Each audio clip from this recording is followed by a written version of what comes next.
The morning air tasted like ash and broken promises. Clara Whitmore stood motionless at the front of the small church, her hands clutching a bouquet of wildflowers that had already begun to wilt in the heat.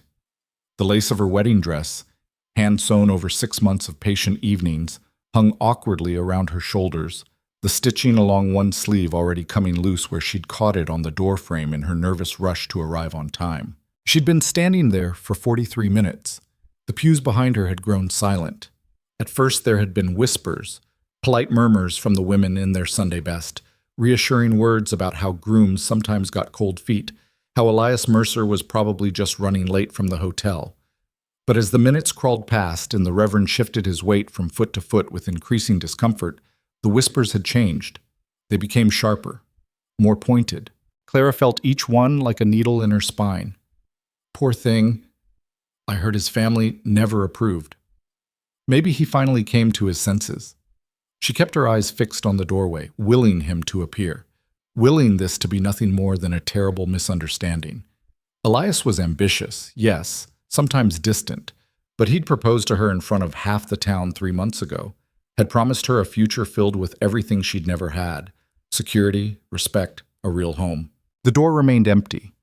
Behind her, someone coughed. A child whined about being hungry. Mrs. Patterson from the general store made a tisking sound that seemed to echo off the wooden rafters. The Reverend finally cleared his throat.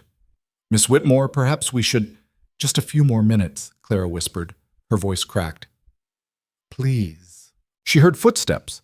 Her heart leaped, but it was only Daniel Frost, Elias's business partner, walking up the aisle with an expression that made Clara's stomach drop.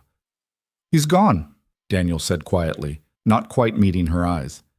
"Left on the morning train to Denver. He asked me to give you this." He pressed a folded piece of paper into her trembling hand. Clara stared at it. Behind her, the whispers erupted into full conversation. She heard her name repeated a dozen times, heard the scandal spreading like wildfire through the pews, but her hands wouldn't move, couldn't unfold the paper, couldn't make this real. "Read it later," Daniel said, not unkindly. "Maybe somewhere private."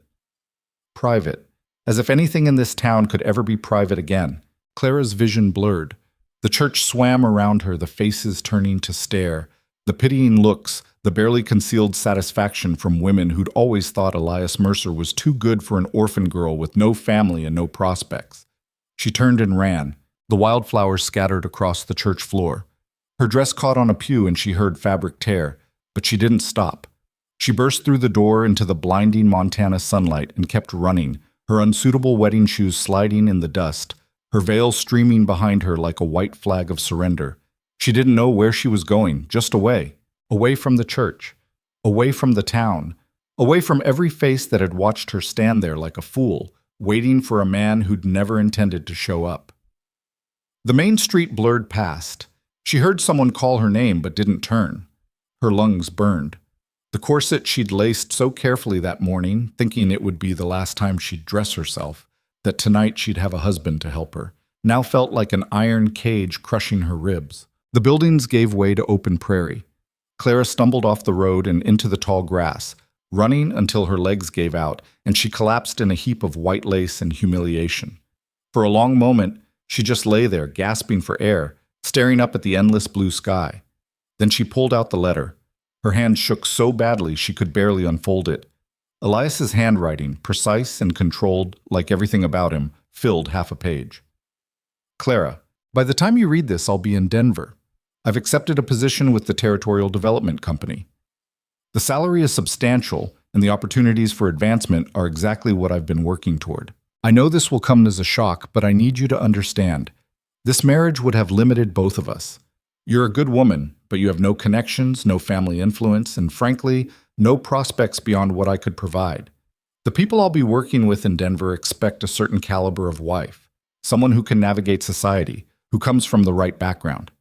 This is business, Clara, not personal. I hope you'll understand in time. You'll find someone more suitable to your station. E. Mercer." Clara read it twice, then a third time. The words didn't change. Not personal. She'd spent 6 months planning a life with him, had given up her job at the schoolhouse because Elias said his wife wouldn't need to work, had sold the few pieces of jewelry her mother left her to help pay for the wedding breakfast. had endured the suspicious looks from his wealthy friends, had smiled through their thinly veiled insults, had convinced herself that love would be enough to bridge the gap between her world and his. Not personal. A sound escaped her throat, something between a laugh and a sob. The sun climbed higher. The prairie grass rustled in the wind. Somewhere in the distance, a hawk cried out. Clara sat up slowly. Her dress was ruined, covered in dust and grass stains. One sleeve hung completely loose now, the careful stitching destroyed. She pulled off her veil and threw it as hard as she could. It drifted pathetically a few feet away and settled in the dirt like a dying bird. She couldn't go back to town. Everyone would have heard by now. The abandoned bride. The fool who'd waited at the altar while her groom ran off to a better life. By tomorrow, the story would have spread to every ranch, every homestead, every settlement within 50 miles. Clara Whitmore, jilted and humiliated. She had $47 saved. No job. No family. The room she'd been renting above the bakery was paid through the end of the week, but after that, her throat tightened. She'd been so sure, so absolutely certain that marrying Elias would finally give her the security she'd been chasing since her parents died. No more wondering where next month's rent would come from. No more being the charity case that the church ladies pitied. No more being alone. Turned out she'd been alone the whole time, just too stupid to see it. Clara stood up. Her legs felt unsteady, but she forced herself to start walking. Not back toward town. She couldn't face that yet. Instead, she headed north, into the rolling hills where the grassland gave way to rocky outcroppings and scattered pine trees. She walked for hours. The sun beat down mercilessly. Her throat grew dry. Blisters formed on her heels where the impractical shoes rubbed, but she kept going, driven by nothing more than the desperate need to put distance between herself and that church, that town, that letter. By late afternoon, she'd left any familiar landmarks behind. The landscape grew rougher, the grass shorter. Rocky bluffs rose on either side of a narrow valley she'd stumbled into. Clara's steps slowed. Her head felt light, disconnected. When was the last time she'd eaten? Yesterday evening? She'd been too nervous about the wedding to manage breakfast, the wedding that never happened. She laughed, and the sound echoed strangely off the rocks. A creek appeared ahead, cutting through the valley floor. Clara stumbled toward it and dropped to her knees, scooping water to her mouth with shaking hands. It was cold and clear, and tasted like minerals. She drank until her stomach cramped, then sat back on her heels, water dripping from her chin. That's when she heard the horse. Clara's head snapped up. A rider was approaching from the north, a single figure on a large bay horse, moving at an easy trot along the creek bank. She should have felt afraid. Out here, alone, miles from town with no weapon and no way to defend herself. But she felt nothing. Just a distant curiosity about who else would be this far from civilization. The rider drew closer and resolved into a man. Tall, broad-shouldered, wearing a weathered hat pulled low against the sun. He rode like someone who'd spent more time in a saddle than out of one, his posture relaxed but alert. He spotted Clara and slowed. For a moment he just looked at her, taking in the destroyed wedding dress, the missing veil, the mud-stained lace. His face was difficult to read beneath the shadow of his hat, but she caught a glimpse of dark eyes, a strong jaw, and the kind of weathered features that came from years of hard weather and harder work. "You lost?" His voice was deep, roughened by dust and disuse. Clara almost laughed again. "That's one way to put it." He dismounted with the easy grace of long practice and approached slowly, like she was a spooked animal that might bolt. Up close, she could see he was older than she'd first thought, maybe 40, with lines carved around his eyes and mouth. A scar ran along his left temple, barely visible beneath the brim of his hat. "There's a town about 8 miles south," he said. "You come from there?" "Yes." "Planning to go back?" "No." He absorbed this with a slight nod, as if runaway brides and destroyed wedding dresses were a regular feature of his afternoon rides. "You got water?" Clara gestured weakly at the creek. "Food?" She shook her head. "Somewhere to sleep tonight?" Another headshake. The man studied her for a long moment. "Sun's going to set in a few hours. Temperature drops fast out here this time of year. You planning to freeze to death in that dress? Or you got some other plan I'm not seeing?" "I don't know," Clara said honestly. "I haven't thought that far ahead." "I see." He glanced at the sky, calculating something, then looked back at her. I've got a ranch about 6 miles northwest, Iron Hollow. You're welcome to a meal and a place to sleep if you need it. I can take you back to town tomorrow if you want. Clara studied him warily. I don't know you. No, you don't. He didn't seem offended. Name's Rowan Hale. I run cattle up in the North Valley. Been doing it about 12 years now. You can ask anyone in town about me. They'll tell you I keep to myself, pay my debts, and don't bother anyone who doesn't bother me first. Why would you help me? Something flickered in his eyes. Memory, maybe, or old pain. Let's just say I know what it's like when the world falls apart. Sometimes you need someone to offer you a hand, even if you don't know what to do with it yet. Clara looked down at her ruined dress, at her blistered hands, at the creek water still dripping from her fingers. She thought about walking back to town tomorrow, facing all those pitying looks, finding a new job, a new room, rebuilding a life from nothing while everyone whispered about the bride Elias Mercer left behind. She thought about the letter in her pocket, not personal. All right, she said quietly. Thank you. Rowan nodded and walked back to his horse. He pulled a canteen from his saddle and offered it to her. Real water's better than creek water. Drink slow. Clara did as instructed. The water was warm but clean. Can you ride? Rowan asked. A little. Good enough. He swung back into the saddle and offered his hand. Come on then, we're burning daylight. Clara hesitated only a moment before taking his hand. His grip was calloused and strong. He pulled her up behind him with easy strength, and she had to grab onto his coat to keep from sliding off. Hold on, he said, and nudged the horse into a trot. They rode north into the hills. Clara clung to Rowan's coat as the landscape changed around them, the grassland giving way to rocky slopes dotted with pine and juniper.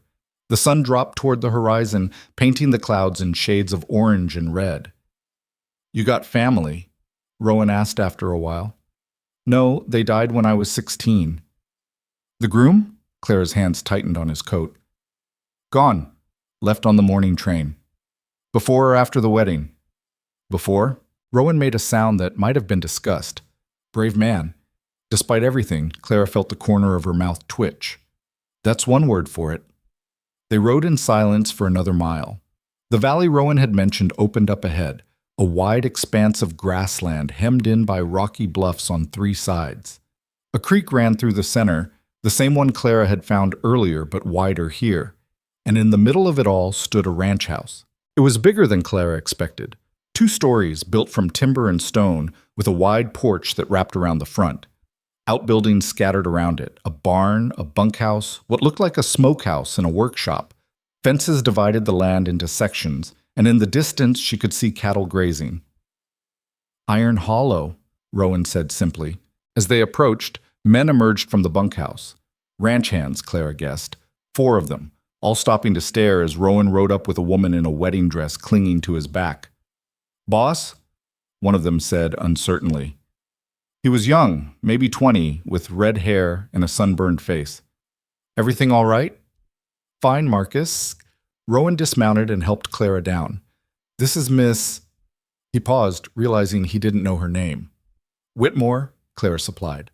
Clara Whitmore. Miss Whitmore's staying the night, Rowan continued. Marcus, get some water heating. James, see if we've got anything in the stores that might fit a woman.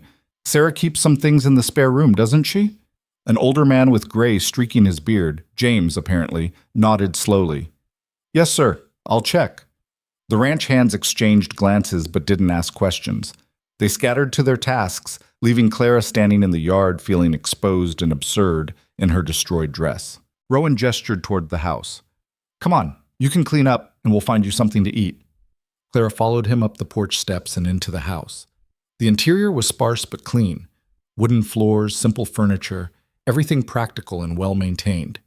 It had the feel of a place inhabited by someone who had no interest in decoration or comfort, only function. Spare rooms upstairs, Rowan said, leading her up a narrow staircase. First door on the left. There should be a wash basin. James will bring up some hot water. He opened the door to reveal a small bedroom, a bed with a simple quilt, a dresser, a window overlooking the valley. Clara stepped inside and turned to face him. Mr. Hale. Rowan. Rowan, she corrected. I appreciate this, truly, but I should be clear, I don't have much money. I can't pay you for this. Didn't ask you to. Then what do you want? The question hung between them. Rowan leaned against the doorframe, studying her with those dark, unreadable eyes. Nothing you're worried about, he said finally. Get cleaned up. Come down when you're ready. We'll talk over dinner. He left, closing the door behind him. Clara stood alone in the strange room, listening to his footsteps fade down the stairs. Slowly, she reached up and began unfastening the buttons of her ruined wedding dress. An hour later, Clara descended the stairs wearing a simple cotton dress that was too big in the shoulders and too short in the hem. James had brought it up along with hot water and a towel, not meeting her eyes as he set everything down and left quickly. She'd scrubbed the dust and tears from her face, pinned her hair back as best she could without proper supplies. The face in the small mirror looked pale and hollow-eyed, but at least she no longer looked like a ghost in a wedding dress. Voices drifted from somewhere toward the back of the house. Clara followed them to a large kitchen where Rowan stood at a stove, stirring something in a cast-iron pot. The young ranch hand, Marcus, was setting plates on a long wooden table. "Miss Whitmore," Marcus said, straightening quickly. Ma'am, dinner's almost ready." "Just Clara is fine." Rowan glanced over his shoulder. "You look better." "I look ridiculous," Clara said, gesturing at the ill-fitting dress. "But it's an improvement." "Sit," Rowan said, nodding toward the table. "Marcus, go tell the others dinner's ready." Marcus hurried out. Clara sat, feeling awkward and out of place. The kitchen was clearly designed for feeding a crew. The table could easily seat 12. Everything was oversized, practical, built for hard use. Rowan ladled stew into bowls and set one in front of her. Beef and vegetables, nothing fancy. It smelled incredible. Clara's stomach clenched with sudden, overwhelming hunger. She hadn't realized how empty she was until the food appeared in front of her. The ranch hands filed in. Marcus, James, and 2 others Rowan introduced as Thomas and Samuel. They nodded politely at Clara, but didn't ask questions, settling into their seats with the ease of routine. For several minutes, everyone ate in silence. Clara forced herself to eat slowly, though every instinct screamed at her to devour the food. The stew was simple but good: rich beef, potatoes, carrots, seasoned with nothing but salt and pepper. "So," Rowan said finally, setting down his spoon, "you planning to go back to town tomorrow?" All eyes turned to Clara. She swallowed her mouthful carefully. "I don't know." "What would you do if you went back?" "Find work, I suppose.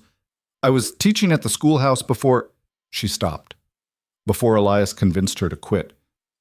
"I could probably get my position back." "And then what?" Clara looked up at him. "What do you mean?" "I mean, what's the plan?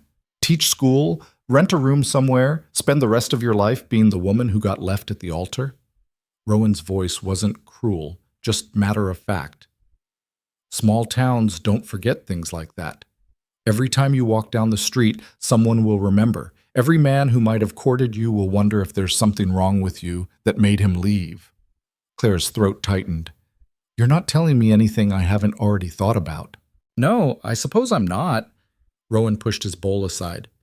"Here's the situation. I run 1,000 acres of some of the best cattle land in Montana. I've got 100 head of cattle that need tending year-round. I've got 4 good men who work hard but who need managing, and I've got a ranch house that's been empty of anything resembling a real home for nearly a decade." He paused, letting that sink in. "What I don't have," he continued, "is time to manage the household side of things. The accounts, the supplies, the planning, the 1,000 small things that keep a ranch running beyond just cattle and fences. I've been doing it myself, but it's inefficient. I need help." Clara stared at him. "You're offering me a job?" "I'm offering you a partnership." The word hung in the air. The ranch hands had gone very still. "What kind of partnership?" Clara asked carefully. Rowan met her eyes. "The kind where you become my wife." Someone dropped a fork. The clatter seemed impossibly loud. "You're crazy," Clara said flatly. "Maybe." Rowan leaned back in his chair. "Here's what I'm proposing. We get married. On paper, legal and binding. You take over running the household. You manage the accounts, the supplies, the planning. You help me make this place into something that can last. In return, you get security, a home, a position that no one in this territory would dare question. You don't even know me. I know you were willing to walk into the wilderness alone rather than face town gossip. I know you've got more spine than sense, and I know you're smart enough to understand what I'm offering. Clara shook her head slowly. Why would you do this? For the first time, something shifted in Rowan's expression. Pain, maybe, or memory. Because I tried doing this alone after I lost my family, he said quietly. And I'm tired. I'm tired of eating meals by myself, tired of coming home to an empty house, tired of wondering if any of this matters when there's no one to build it for. He straightened. I'm not offering you romance, Clara. I'm not promising love or happiness or any of the things that Bastard probably promised you. What I'm offering is work, partnership, and a life that means something. A marriage of convenience. A marriage of survival, Rowan corrected. Out here, that's worth more. Clara looked around the table. The ranch hands were carefully not looking at either of them. Marcus was studying his stew like it held the secrets of the universe. James's face was carefully neutral.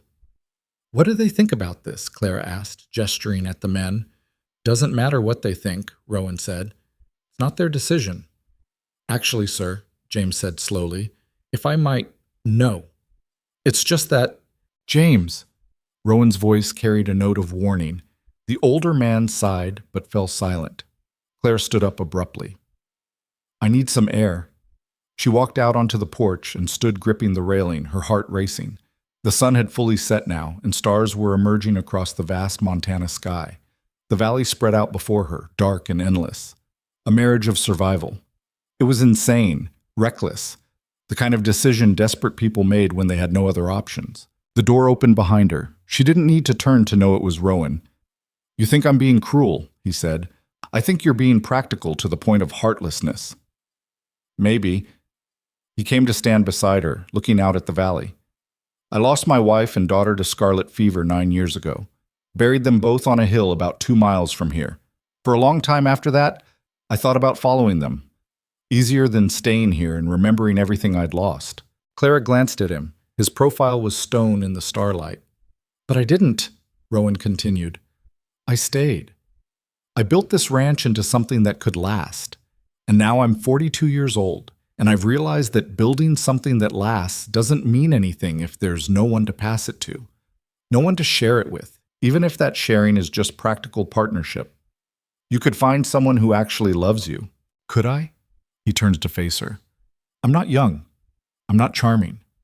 I've spent 9 years being the man who keeps to himself and doesn't bother with town socials or courting dances.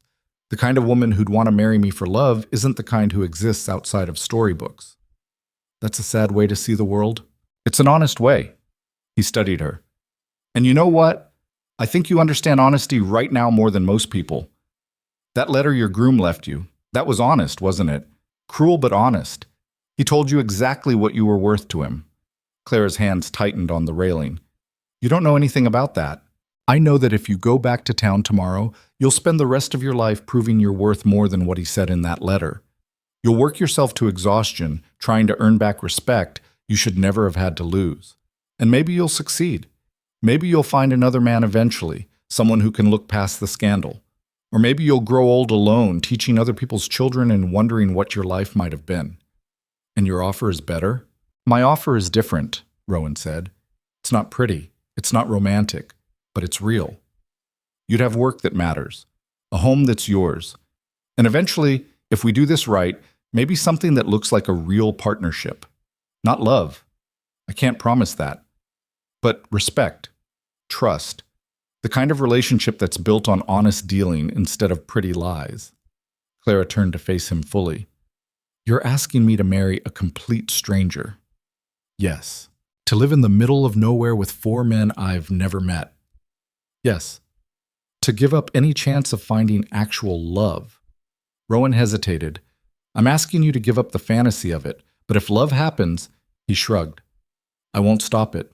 I just won't promise it. This is insane. Probably. I'd be an idiot to agree. Maybe. Rowan stepped back toward the door. Think about it tonight. I'll take you back to town in the morning if that's what you want. No pressure, no obligation. But if you decide to stay, he paused. We'll ride into town the day after tomorrow and make it legal. He went inside, leaving Clara alone with the stars and the impossible choice. She stood there for a long time, listening to the night sounds of the ranch, cattle lowing in the distance, wind rustling through grass. Somewhere, An owl called.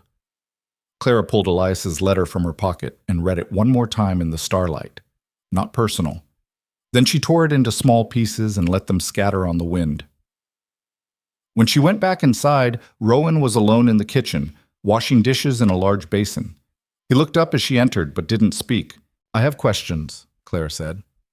"All right. Separate rooms?" "Yes. The master bedroom is mine. You'd have the spare room you're in now, at least until you wanted something different. I'd want to keep teaching if there's a school nearby." Rowan considered this. "There's a school about 8 miles south. Part-time teacher, 3 days a week. If you wanted it, I wouldn't object. And the ranch hands. They'd have to respect me. Treat me like an actual partner, not like some woman you brought home out of pity. They will, or they'll find work elsewhere." Clara nodded slowly. "What happens if this doesn't work? If we try this and discover we can't stand each other? Then we're stuck," Rowan said bluntly. "I won't lie about that. Divorce is difficult and expensive and would ruin both our reputations. This is a permanent decision, Clara. That's why I'm giving you time to think." "But you've already decided." "I decided the moment I saw you sitting by that creek." He dried his hands on a towel. "I saw someone who'd had the world fall apart and who hadn't given up. Who'd walked into the wilderness instead of crawling back to people who'd hurt them. That's the kind of strength I need here." Clara met his eyes. "You barely know me. What if you're wrong?" "Then I'll deal with it." Rowan hung up the towel. "But I don't think I am." The certainty in his voice should have been arrogant. Instead, it was just steady, like bedrock. Clara took a breath. "I need the night to think." "Of course." She started toward the stairs, then stopped. "Rowan?" "Yes?" "Thank you for offering me a choice instead of pity." Something that might have been a smile crossed his face. "Get some sleep, Clara. Tomorrow's going to be a long day either way." Clara climbed the stairs to the spare room and closed the door. She sat on the bed, still wearing the too large borrowed dress, and stared out the window at the dark valley. A marriage of survival. No promises of love, no fairy tale ending, just work and partnership and the slim hope that maybe, eventually, that would be enough. It was the most reckless thing she'd ever considered. And yet, sitting alone in that borrowed room, Clara felt something she hadn't felt in months. Not hope, exactly, but possibility. The kind of possibility that came from burning bridges and stepping into unknown territory with nothing but stubborn determination and someone willing to meet her there. She didn't sleep much that night. But when dawn broke over Iron Hollow Ranch, painting the valley in shades of gold and rose, Clara Whitmore made her decision. She would stay. And whatever came next, whatever hardships, whatever struggles, whatever unexpected turns, she would face them with her eyes open and her spine straight. No more pretty lies, just the hard, honest truth of survival. And maybe, just maybe, that would be enough. Clara found Rowan in the barn just after sunrise, mucking out stalls with the methodical efficiency of someone who'd done it 10,000 times before. He looked up when her shadow fell across the doorway, his expression revealing nothing. "I'll stay," she said simply. Rowan drove the pitchfork into the hay and straightened. "You're sure?" "No, but I'm doing it anyway." He nodded once, as if that made perfect sense. "We'll leave for town after breakfast. Should be back by evening." "That fast?" No point dragging it out. He picked up the pitchfork again. "Marcus will have food ready in 20 minutes. You might want to change into something better for riding. Check the trunk in your room. Sarah left some things that should fit better than what you're wearing." Clara glanced down at the borrowed dress, still hanging loose on her frame. "Who's Sarah?" "James's daughter. She stayed here for a few months last year when her husband was working a silver claim up north. Left some clothes behind when she moved to Helena." Rowan returned to his work. "She's about your size." Back in her room, Clara found the trunk beneath the window. Inside lay several practical dresses, a riding skirt, 2 blouses, and a coat that had seen better days but was still serviceable. Everything smelled faintly of lavender and dust. She chose the riding skirt and a plain cotton blouse, both of which fit reasonably well. Looking at herself in the small mirror, Clara barely recognized the woman staring back. Yesterday morning, she'd been a bride. Now she was, what? A rancher's wife-to-be? A woman making the second most reckless decision of her life? The first had been saying yes to Elias Mercer, At least this time, she knew exactly what kind of bargain she was making. Breakfast was a quiet affair. The ranch hands ate quickly, clearly unsure how to behave around her now that the boss had announced his intentions. Only James met her eyes directly, and even he looked worried. "Miss Whitmore," he said as she finished her coffee, "might I have a word? Private-like?" Clara glanced at Rowan, who shrugged. "Go ahead. I need to saddle the horses anyway." In the yard, James pulled off his hat and turned it in his weathered hands. "Look, I don't mean to speak out of turn, but I've known Rowan Hale for 12 years. He's a good man, fair, honest.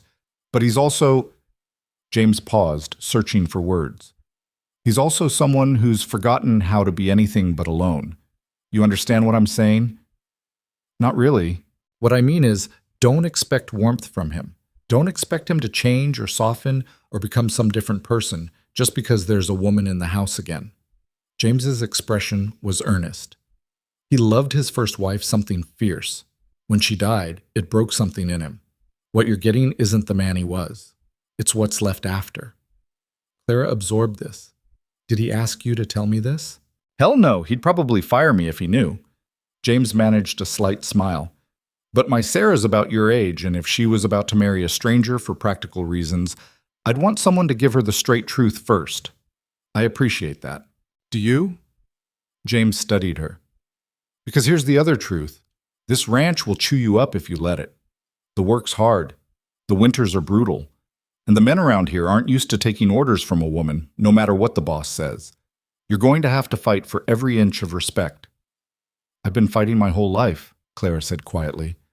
"At least here I'll be fighting for something that's mine." James considered this, then nodded slowly. "Fair enough. Just remember, we're here if you need help. Won't always seem like it, but we are." Rowan appeared leading 2 horses, both already saddled. He handed Clara the reins to a gray mare with kind eyes. "Her name's Ash. She's steady. Won't spook easy." The ride to town took nearly 2 hours. They followed a rough trail that wound through the hills, sometimes wide enough for them to ride side by side, sometimes narrowing to single file. Rowan didn't talk much, but the silence wasn't uncomfortable. He pointed out landmarks occasionally, a creek that flooded in spring, a stand of pines where they'd sheltered during a blizzard 3 years back, a rocky outcropping where eagles nested. Clara found herself relaxing into the rhythm of the ride. The morning was crisp and clear, the kind of autumn day that made Montana feel like the edge of something vast and untamed. For the first time since yesterday morning, her chest didn't feel quite so tight. "You ride well," Rowan observed. "My father kept horses before he died. He taught me young." "What did he do? Carpentry mostly? Some farming?" Clara adjusted her grip on the reins. "We had a small place outside of St. Louis. Nothing like this, just a few acres. But it was home." "How'd you end up in Montana?" Clara was quiet for a moment. "After my parents died, I had nothing keeping me there. A teacher I knew had moved out here and wrote saying they needed help at the school. I figured a fresh start might be good." "Was it?" "For a while." Clara watched the trail ahead. "Then I met Elias and convinced myself that security mattered more than independence. And now? Now I'm riding toward town to marry a stranger, so clearly I'm excellent at making decisions." Rowan's mouth twitched. It might have been a smile. "At least you're honest about it." They crested a hill and the town appeared below, a scattered collection of buildings huddled around a main street, looking small and temporary against the massive landscape. Clara's stomach clenched. "We don't have to go to the church," Rowan said, as if reading her thoughts. "Judge Morrison can do it at his office. Quieter." "Thank you." They rode down the hill in silence. The judge's office was above the land registry, reached by an external wooden staircase that creaked under their boots. Inside, Judge Morrison looked up from a desk covered in papers, his eyebrows rising at the sight of them. "Rowan Hale. Didn't expect to see you in town 2 days running." His gaze shifted to Clara, and recognition flickered across his face. "And Miss Whitmore. I heard about, that is, I'm sorry for your trouble yesterday."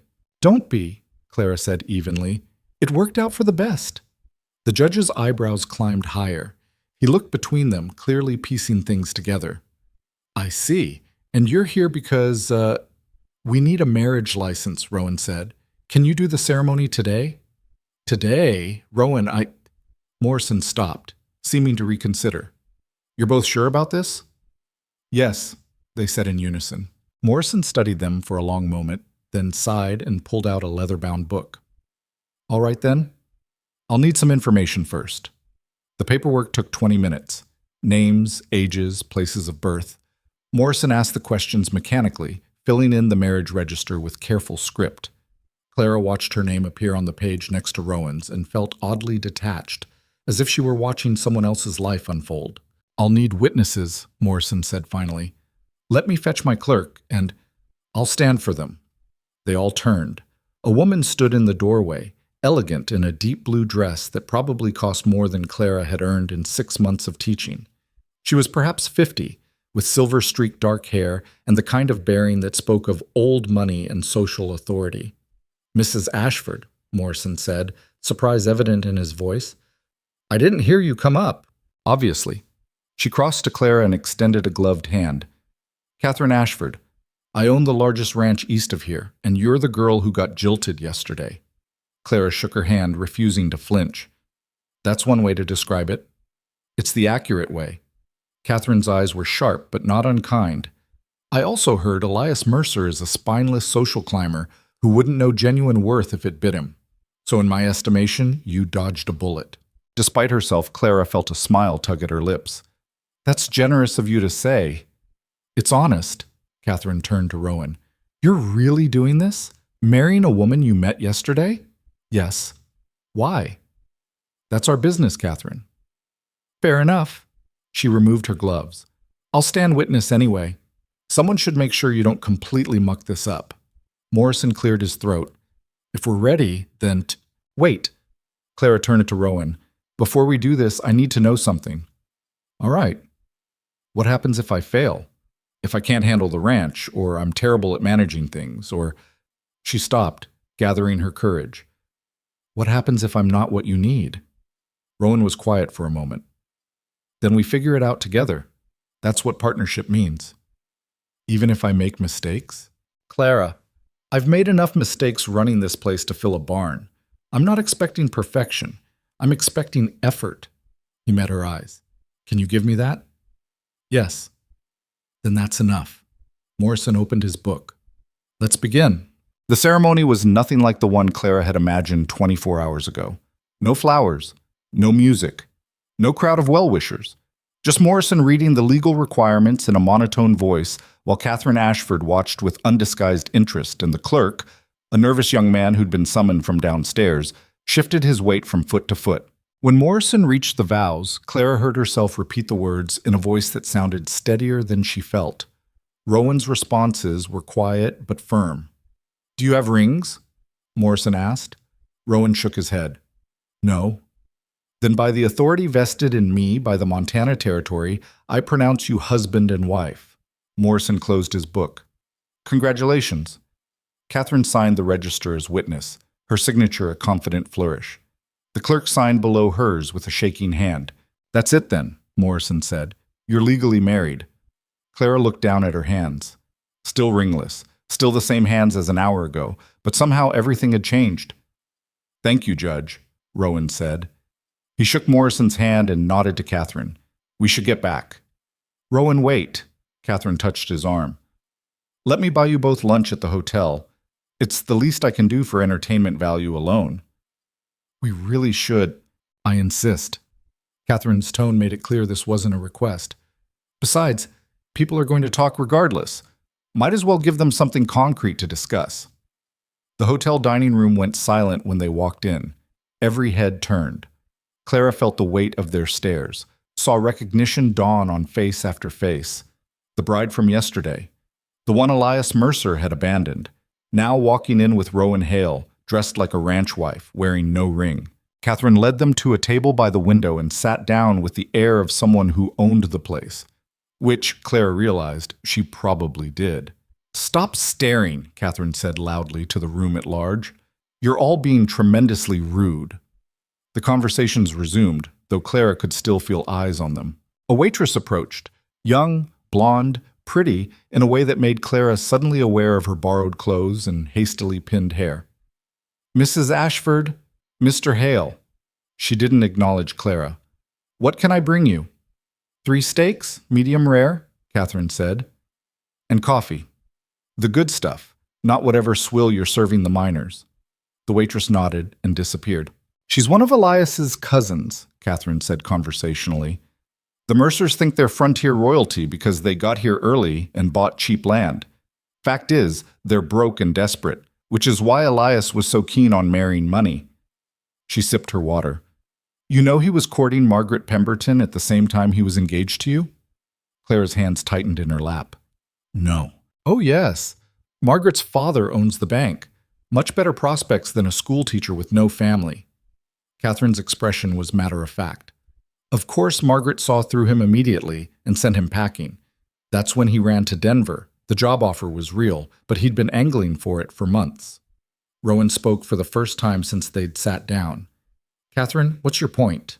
"My point is that Clara here deserves to know she wasn't the problem. Elias Mercer is a calculating bastard who is never going to marry for anything but advantage." She turned to Clara. "And frankly, you're better off with Rowan. He might be about as romantic as a fence post, but at least he's honest." "I'm sitting right here," Rowan said mildly. "I know. I'm trying to help." Catherine leaned back as the waitress returned with coffee. "So Clara, tell me about yourself. Where are you from originally?" The lunch passed in a blur of questions and careful answers. Catherine was relentless but not unkind, drawing out details about Clara's background, her teaching, her plans for the ranch. Rowan said little, but Clara noticed he was listening intently. "You'll need proper clothes," Catherine said as they finished eating. "Ranch work destroys fabric faster than you'd believe. I'll have my seamstress send some things out to Iron Hollow. Don't argue, Rowan. Consider it a wedding gift." "That's not necessary," Clara started. "Of course it's not necessary. That's why it's a gift." Catherine stood. "Now, I'm sure you want to get home before dark. But Clara, stop by my ranch sometime. It's the Ashford place, about 15 miles east. Any of the hands can point you there. I'd like to talk more when you're settled." Outside, Rowan helped Clara onto her horse. "Sorry about that." "Why? She was kind." "Catherine's never just kind. She's gathering information." Rowan swung onto his own horse. "But she's also one of the most powerful ranchers in the territory, so having her on our side isn't a bad thing." They rode out of town at a steady pace. Clara didn't look back. The sun was sinking toward the horizon when they finally reached Iron Hollow. The ranch hands were finishing evening chores, and they stopped to watch Rowan and Clara ride in. Marcus approached first, hat in hand. "How'd it go, boss?" "Done," Rowan said simply. He dismounted and helped Clara down.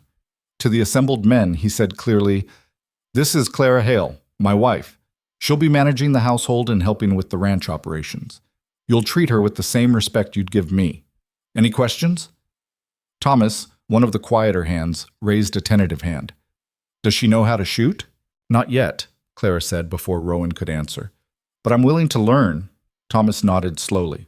"Fair enough, ma'am. Just Clara." "Yes, ma'am, I mean Clara, ma'am." Thomas flushed and retreated. Samuel, who hadn't spoken during dinner the previous night, stepped forward. "Welcome to Iron Hollow, Mrs. Hale. If you need anything, you just holler." "Thank you, Samuel." James appeared from the barn, wiping his hands on a rag. "Congratulations, both of you." He looked at Rowan. "You want I should move your things to the spare room, boss? Give the lady the master bedroom?" "No," Rowan said. "Arrangements stay as they are." An awkward silence fell. Clara felt her cheeks warm but kept her expression neutral. "Right," James said finally. "Well, supper's ready whenever you are."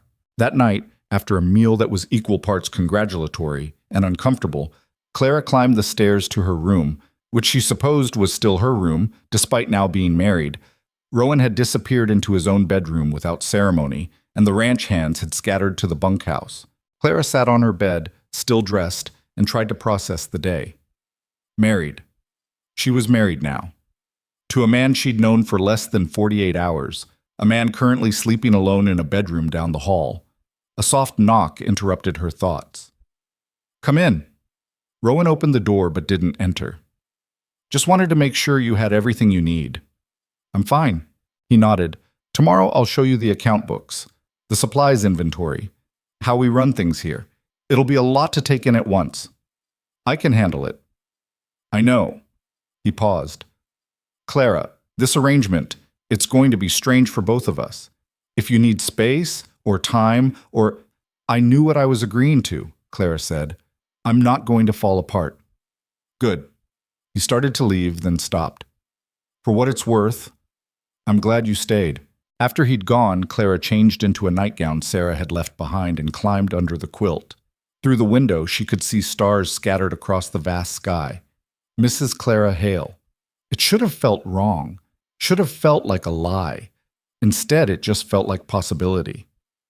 The next morning, Clara woke before dawn to the sound of boots on the stairs. By the time she dressed and made her way to the kitchen, the ranch hands were already at the table and Rowan was cooking eggs. Coffee's ready, Marcus said, nodding toward the pot. Clara poured herself a cup and sat. No one seemed to know quite what to say to her. So, she said finally, what does everyone do around here? I should probably know that if I'm managing things. This broke the ice. Marcus explained his role handling the cattle during the day shifts. Thomas managed the horses and equipment repairs. Samuel handled the fencing and building maintenance. James, as the oldest and most experienced, served as foreman and oversaw everyone else. What about the supplies? Clara asked. Food, tools, everything else? Boss handles that, Marcus said. Rides into town once a month, brings back what we need. And the accounts? Who tracks expenses and income? The men exchanged glances. Boss does that too, James said. Keeps the books in his office. Clara turned to Rowan. Can I see them? After breakfast, Rowan led her to a small room off the main hall that served as his office.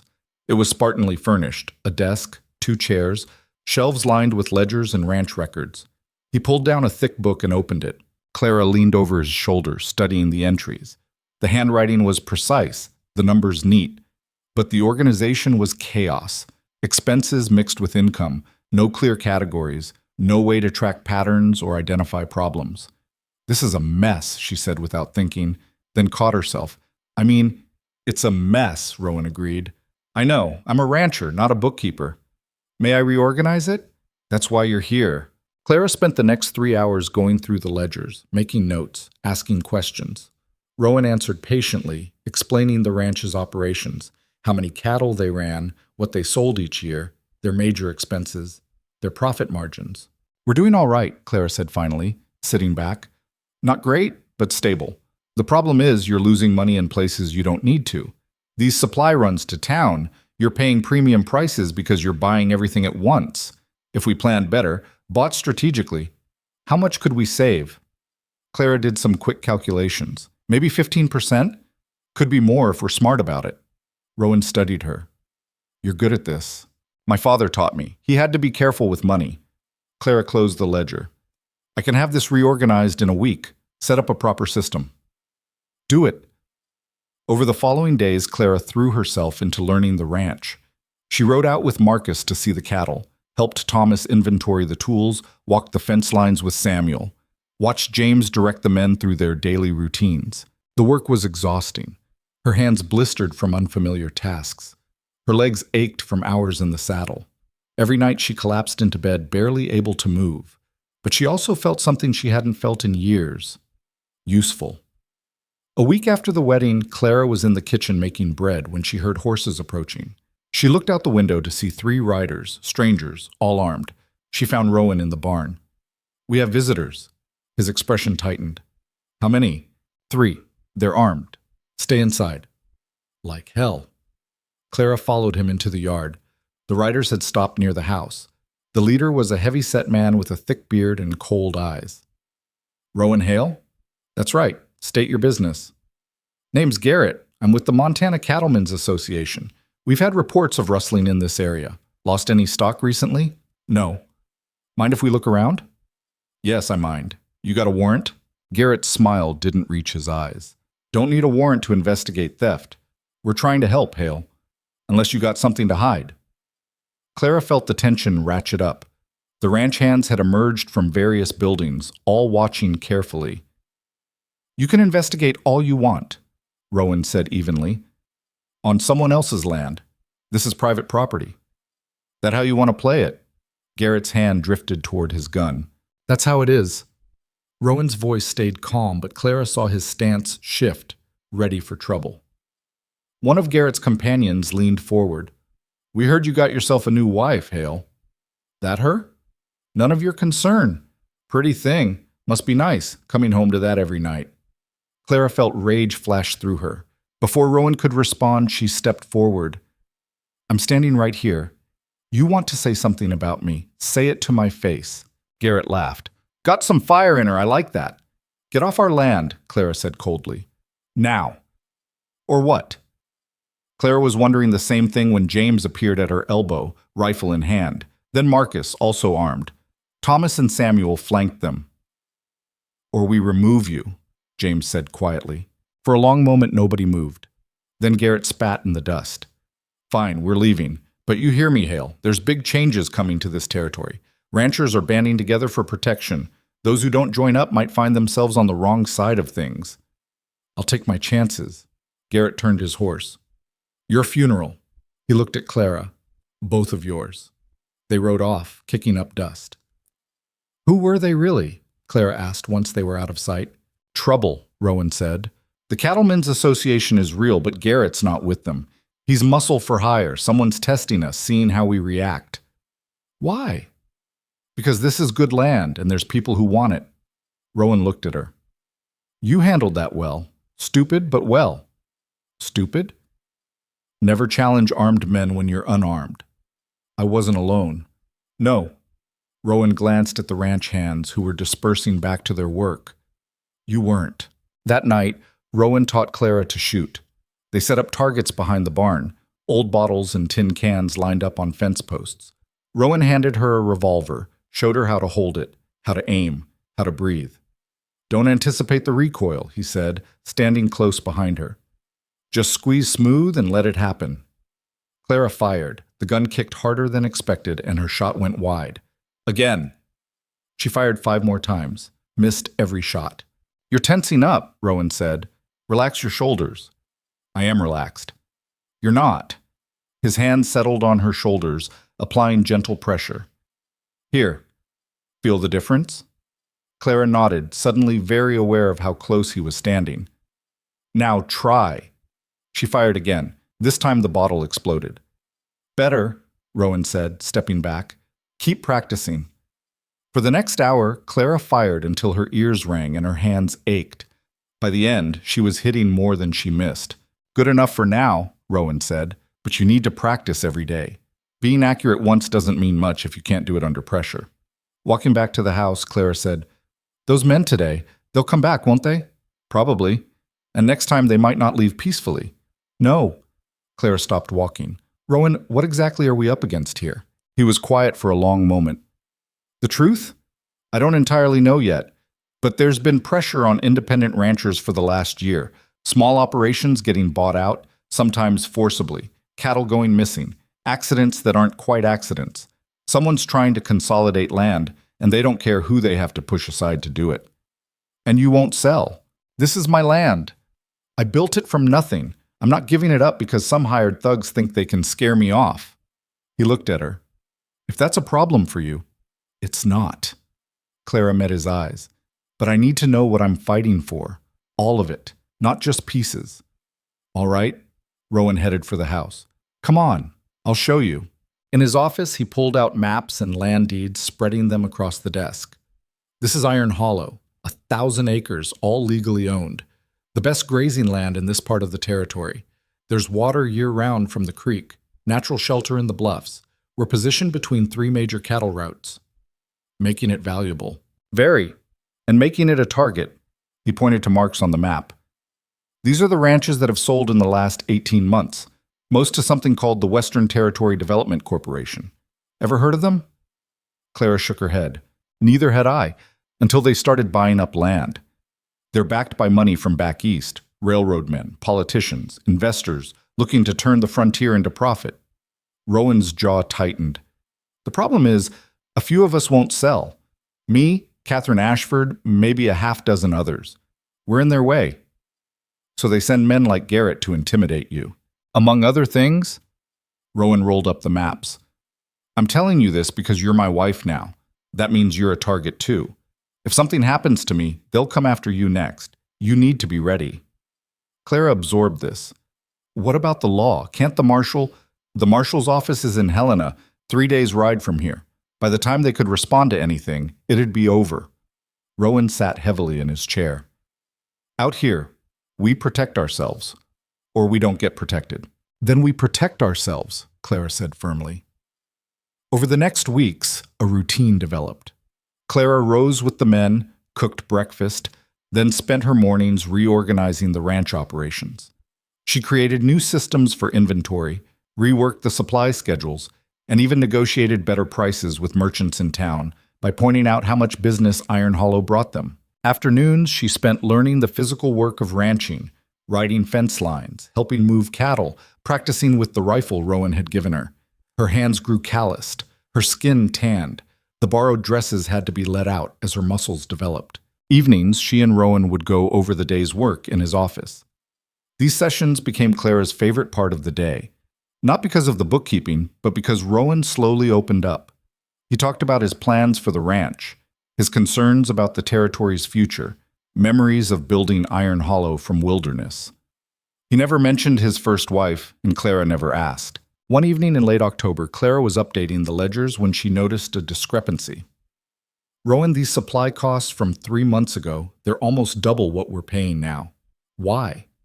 He came to look over her shoulder. Different supplier, the regular one had closed. Closed or was shut down? Rowan was quiet. What are you thinking? I'm thinking someone's been systematically eliminating the independent suppliers, forcing ranchers to buy from more expensive sources. Clara pointed to other entries. Look, everyone's costs jumped around the same time. That's not coincidence. No, it's not. Rowan straightened. Good catch. We should warn the others. If they're all paying inflated prices, most probably don't even notice. They're cowboys, not accountants. He studied the numbers. But you're right. This is another pressure tactic. Clara made a note in the margin. I'll write up a summary. We can share it with Catherine Ashford, at least. She'll want to know. You've been thinking about taking her up on that visit. It wasn't quite a question. Clara set down her pen. Would you mind if I did? Why would I mind? Because she's... Clara paused, choosing her words carefully. She's powerful, influential, and she seems to like collecting information about people. That's an accurate assessment. Rowan leaned against the desk. But she's also smart, and she's on our side. For now, at least. Having her as an ally is worth the risk of her knowing our business. You trust her? I trust her to act in her own interest. Right now, that lines up with ours. Clara nodded slowly.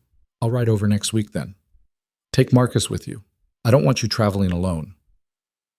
The concern in his voice surprised her.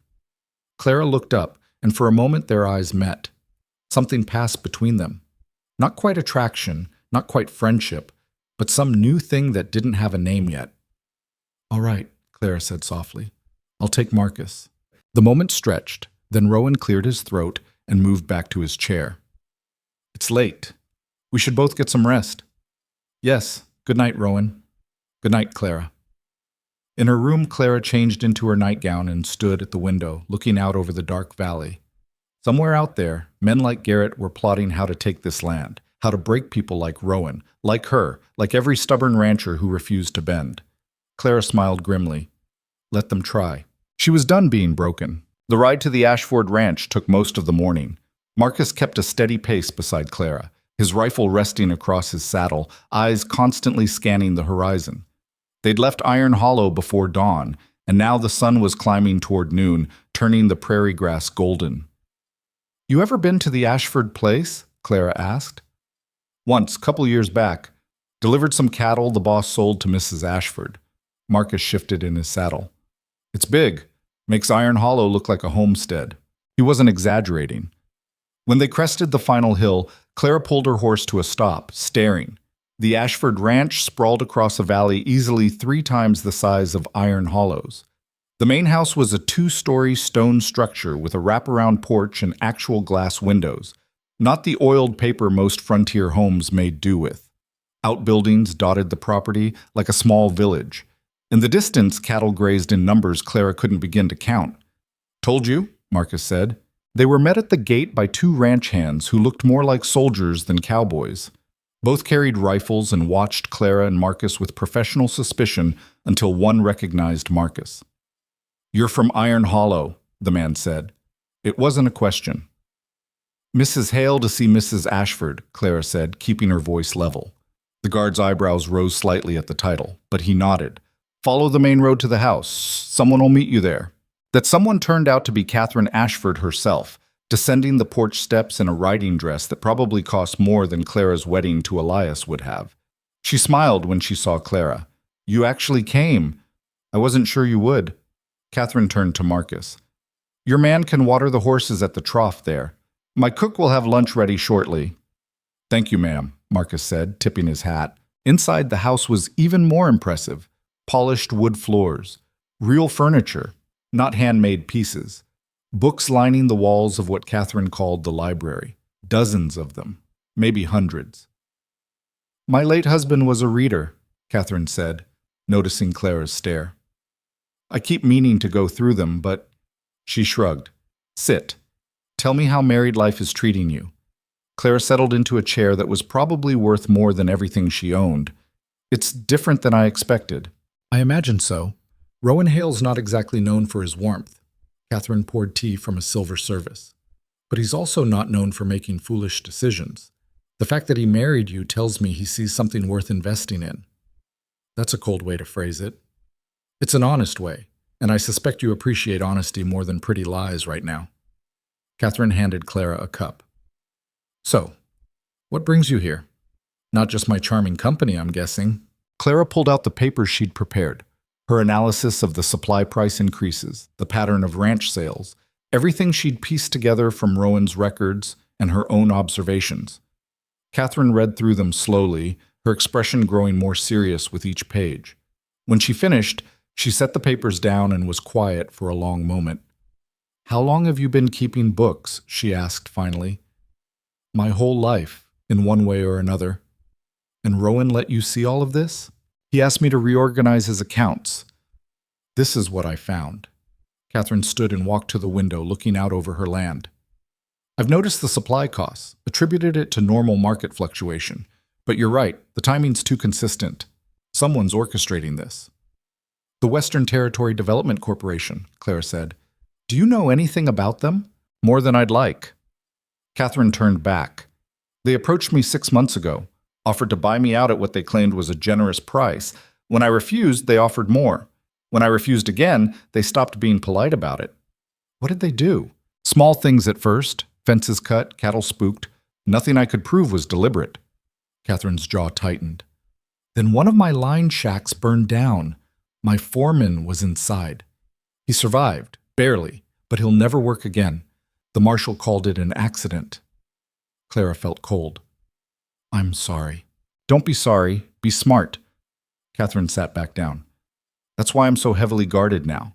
That's why I'm interested in what's happening at Iron Hollow. If they're coming after Rowan, they're still coming after me too. We need to know what we're facing. Rowan thinks they want to consolidate all the independent ranches." "He's right, but it's more than that." Catherine leaned forward. "I've been doing my own investigating. The Western Territory Development Corporation is a front. The real money comes from a railroad company back east. They want to run a line through this territory, but they need to control the land first. Large consolidated holdings are easier to negotiate with, or force, than dozens of independent ranchers. So they're driving out anyone who won't sell." "Exactly, and they're getting less subtle about it." Catherine tapped Clara's papers. "May I keep these? I want to share them with a few other ranchers I trust." "Of course." "Good. Now, let's eat. I want to hear more about how you ended up married to the most stubborn man in Montana. Over lunch, actual roasted chicken, fresh bread, vegetables that hadn't come from a can." Clara found herself telling Catherine the whole story. The wedding that wasn't, Elias's letter, finding Rowan by the creek, the bargain they'd struck. Catherine listened without interruption, her expression unreadable. When Clara finished, she said simply, "You're either incredibly brave or incredibly desperate. Probably both." "Fair enough." Catherine buttered another piece of bread. "For what it's worth, I think you made the right choice. Elias Mercer is a worm. Rowan Hale is, well, he's complicated, damaged, but he's solid in ways that matter. The kind of man who'll stand his ground when everything's falling apart. You sound like you know him well. I know of him. We don't socialize. Rowan doesn't socialize with anyone. But I know his reputation. When his wife and daughter died, people expected him to fall apart or sell out or drink himself to death like so many men do. Instead, he just kept going. Built that ranch into something that works through sheer bloody-minded stubbornness. Catherine studied Clara.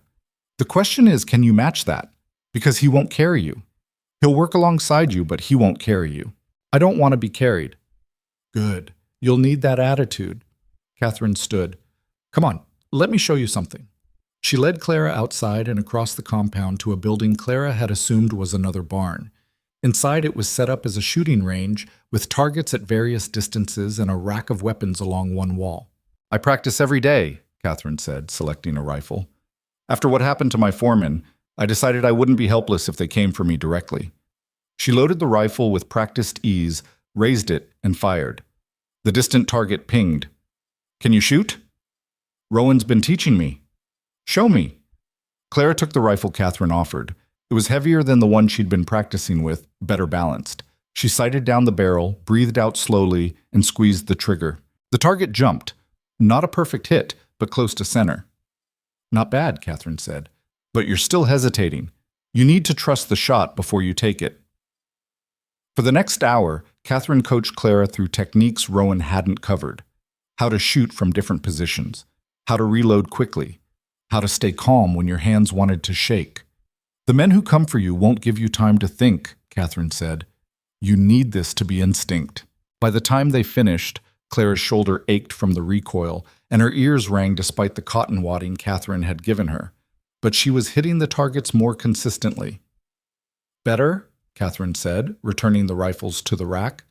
Keep practicing, and Clara... She paused at the door. If things get bad at Iron Hollow, you come here. Bring Rowan and his men. I've got defensible positions and enough supplies to withstand a siege. Don't try to stand alone out of pride. I'll remember that, thank you. Don't thank me yet. We're all targets in this. I'm just trying to make sure some of us survive. Marcus was waiting with the horses, looking impatient. We should head back, ma'am. Don't want to be riding after dark. The ride home was quiet. Clara's mind churned over everything Catherine had said, everything she'd learned. The scope of what they were facing felt larger than she'd imagined. Not just local thugs, but organized money from back east. Not just intimidation, but calculated destruction of anyone who stood in the way. They were within 2 miles of Iron Hollow when Marcus suddenly raised his hand, signaling stop. Clara reined in her horse.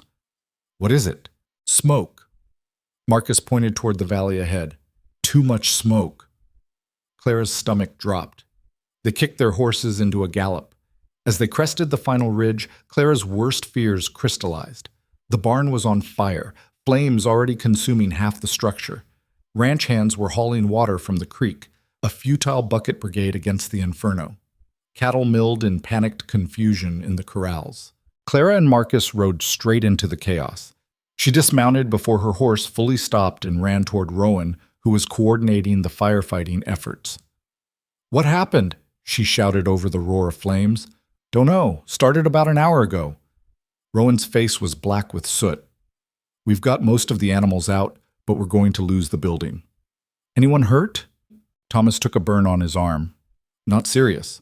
Rowan grabbed another bucket, threw water that vaporized instantly against the heat.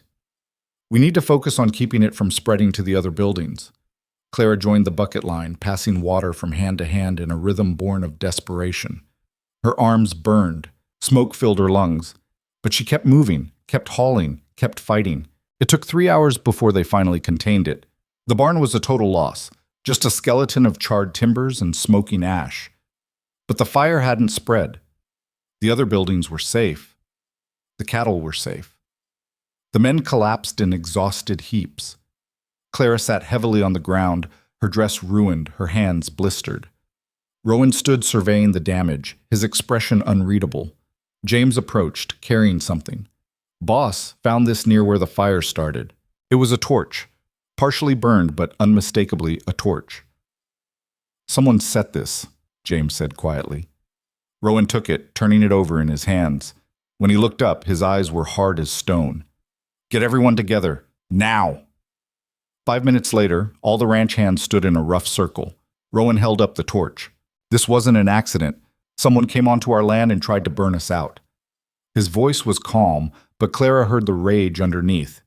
I want to know if anyone saw anything. Strangers, unusual activity, anything. The men shook their heads. I was riding the north fence, Samuel said. Didn't see nobody. I was in the bunkhouse, Marcus added. First I knew was when I smelled smoke. Thomas spoke up, cradling his bandaged arm. I was in the barn when it started. Heard something that might have been a horse, but I figured it was one of ours. By the time I realized something was wrong, the hay was already burning. Rowan was quiet for a long moment. From now on, we post watches, 24 hours, 2 men at a time, armed. I don't care if it costs us sleep. I care about staying alive. Yes, sir, James said. The others murmured agreement. Marcus, Samuel, take first watch. James, you and Thomas get some rest. You'll relieve them at midnight. Rowan looked at Clara. You, inside, now. Clara followed him into the house. In the kitchen, Rowan poured water from the pitcher and drank half of it in one go. His hands shook slightly. Are you all right? Clara asked. No. He set down the cup. They came onto my land, burned my property, could have killed my men. The cup shattered in his grip. Clara stepped forward carefully. Rowan, you should leave. The words came out flat, emotionless. This is going to get worse. They're not going to stop, and I won't. He stopped, seeming to struggle for words. I won't lose someone else. Not to this. Understanding hit Clara like cold water. You think they'll come after me? Why wouldn't they? You're my wife. That makes you a target. Rowan looked at her, and for the first time since she'd met him, she saw real fear in his eyes. Catherine Ashford has guards, resources. You'd be safer there. I'm not leaving. Clara, I said, I'm not leaving. She moved closer. You asked me for partnership, for someone who'd help you build something that lasts. You think I'm going to run at the first real test? This isn't a test. This is people willing to kill. I know. Clara reached out and took his uninjured hand. Small pieces of broken cup were embedded in the other palm, bleeding. Sit down. Let me deal with this. For a moment she thought he'd refuse. Then he sat heavily at the table. Clara found clean cloth and water. She worked the pottery shards out of his palm carefully, washing away blood, wrapping the wounds. Rowan sat motionless, watching her work. Why? He asked finally. Why what? Why stay? You could go to Catherine's, be safe, wait this out. Clara tied off the bandage. Because this is my home too now. Because those men don't get to decide where I belong. She met his eyes. And because you asked me to stay once before, and it was the best decision I ever made. I'm not going to second guess it now. Something shifted in Rowan's expression. Without warning, he pulled her close, his forehead resting against her shoulder. He didn't say anything, just held on, like a drowning man clinging to solid ground. Clara wrapped her arms around him and held him right back. They stayed like that for a long moment, two damaged people finding unexpected strength in each other. When Rowan finally pulled back, his eyes were suspiciously bright. Thank you. For what? For staying? For being stubborn? A ghost of a smile. For not being sensible. Well, we've established I'm terrible at making sensible decisions. Clara stood. Come on. Let's see what we can salvage from the barn before it's completely dark. Over the next few days, they worked to recover from the fire. The barn was a total loss, but they managed to rig temporary shelter for the horses and equipment. The men worked in shifts, half sleeping while half stood watch. Everyone was armed, everyone was on edge. Clara threw herself into documenting everything, the damage, the costs, the clear evidence of arson. She wrote detailed letters to the territorial marshal's office, though Rowan warned her nothing would come of it. They're 3 days away and understaffed, he said, watching her seal the envelope. By the time anyone responds, it'll be old news. Maybe, but we create a paper trail anyway, evidence, proof that we reported this. You think like a lawyer. I think like someone who's tired of being helpless. The letter went out with the next supply run. Clara didn't expect much, but at least it was something. A week after the fire, she was working in the office when Marcus burst in, out of breath. "Mrs. Hale, there's someone here to see you."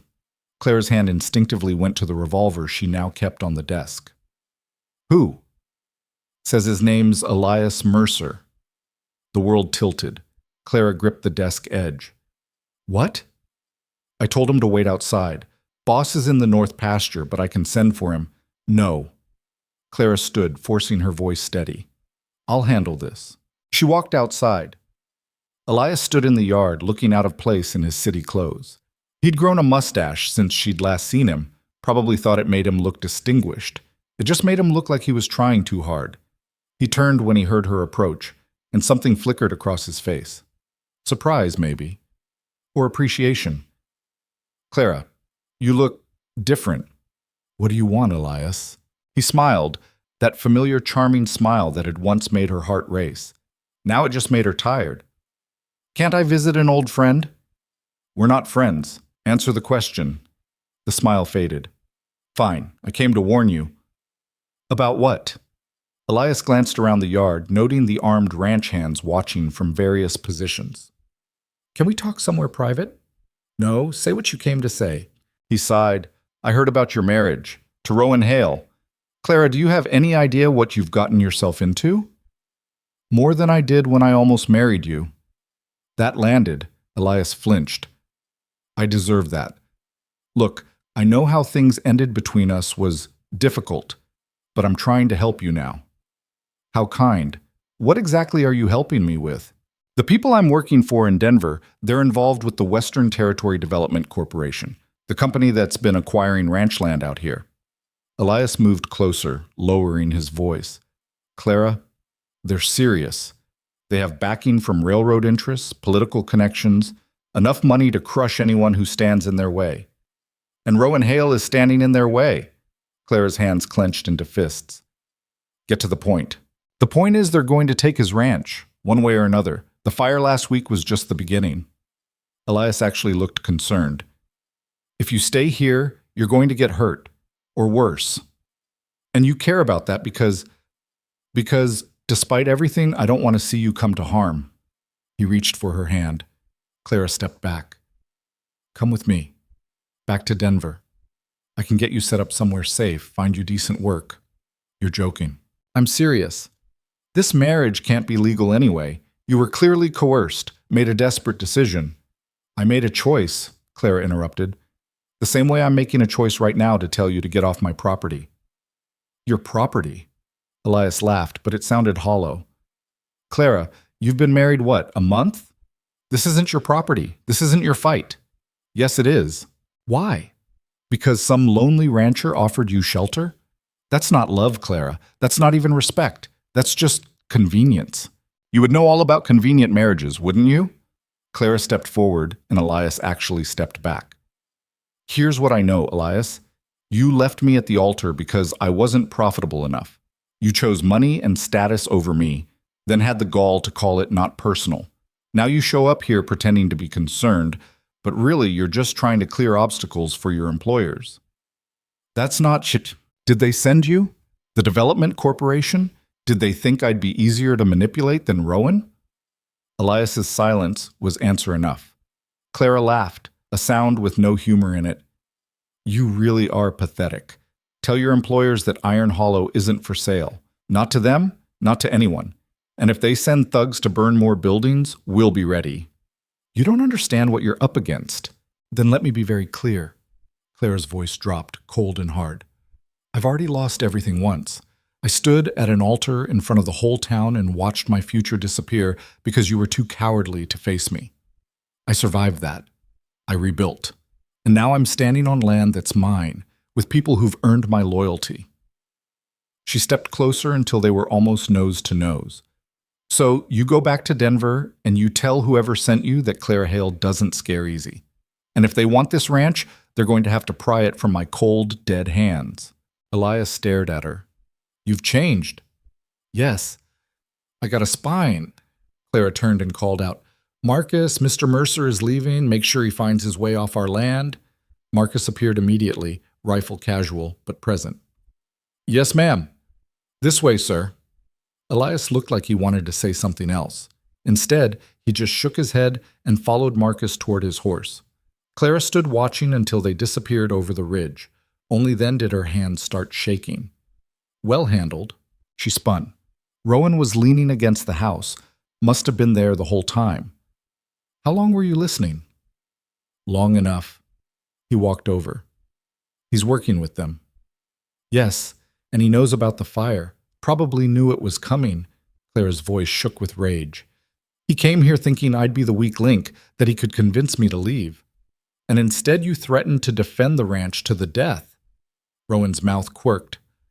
That might have been slightly dramatic. I was angry. You were magnificent. He said it simply, like stating a fact. Clara felt heat rise in her face. I'm tired of people thinking I'm weak, thinking I can be pushed around or manipulated, or no one who's met you thinks that anymore. Rowan looked toward where Elias had disappeared. But this confirms what we suspected. They're coordinating with people in Denver, which means they have more resources than we thought. So what do? We get ready. Rowan headed for the house. And we make sure that if they come for us again, we don't just survive. We make them regret it. That night, Clara couldn't sleep. She lay in bed listening to the sounds of the ranch, the night watch changing, cattle settling, wind through the grass. Every sound made her tense, wondering if it was the prelude to another attack. Finally, she gave up and went downstairs. A light showed under Rowan's office door. She knocked softly. It's me. Come in. Rowan sat at his desk, maps spread out before him, a glass of whiskey at his elbow. He looked exhausted. Couldn't sleep either? Clara asked. No. He gestured at the maps. Trying to figure out where they'll hit next. If I was trying to force someone off land, what would I target? Clara came to look. The water. If you control the creek, you control the ranch. That's what I'm thinking, but blocking the creek would take engineering, equipment, hard to do quietly. Rowan pointed to another spot. More likely, they hit the line shacks. Drive off the men watching the outlying cattle, scatter the herd. Can we defend that much territory? Not with 5 men. We're spread too thin. Rowan leaned back. That's the real problem. They can attack anywhere, anytime. We can't be everywhere at once. Clara studied the map, an idea forming. What if we don't try to defend everything? What if we consolidate? Explain. Bring the cattle in closer to the main ranch. Pull back from the outer ranges. Yes, we lose some grazing land temporarily, but we create a defensive perimeter we can actually hold. She traced a circle on the map. Here. Everything inside this radius we defend with everything we have. Everything outside we abandon for now. Rowan looked at the map, then at her. That's actually smart. Risky. We'll be crowding the cattle, might lose weight on them, but smart. It's better than spreading ourselves so thin we can't protect anything. You're right. Rowan stood. I'll talk to the men tomorrow. We'll start moving the herd at first light. He paused. Clara, thank you. For today. For standing up to Mercer. For not being scared off. I was scared, she admitted. I just didn't let it stop me. That's called courage. They stood there in the lamplight, 2 people learning to be partners in ways neither had expected. Clara felt the weight of everything unspoken between them. Gratitude, respect, and something else that was starting to feel dangerously like trust. I should let you get back to it, she said finally. Clara, Rowan's voice stopped her at the door. If things get bad, if it comes down to a real fight, I need you to promise me something. What?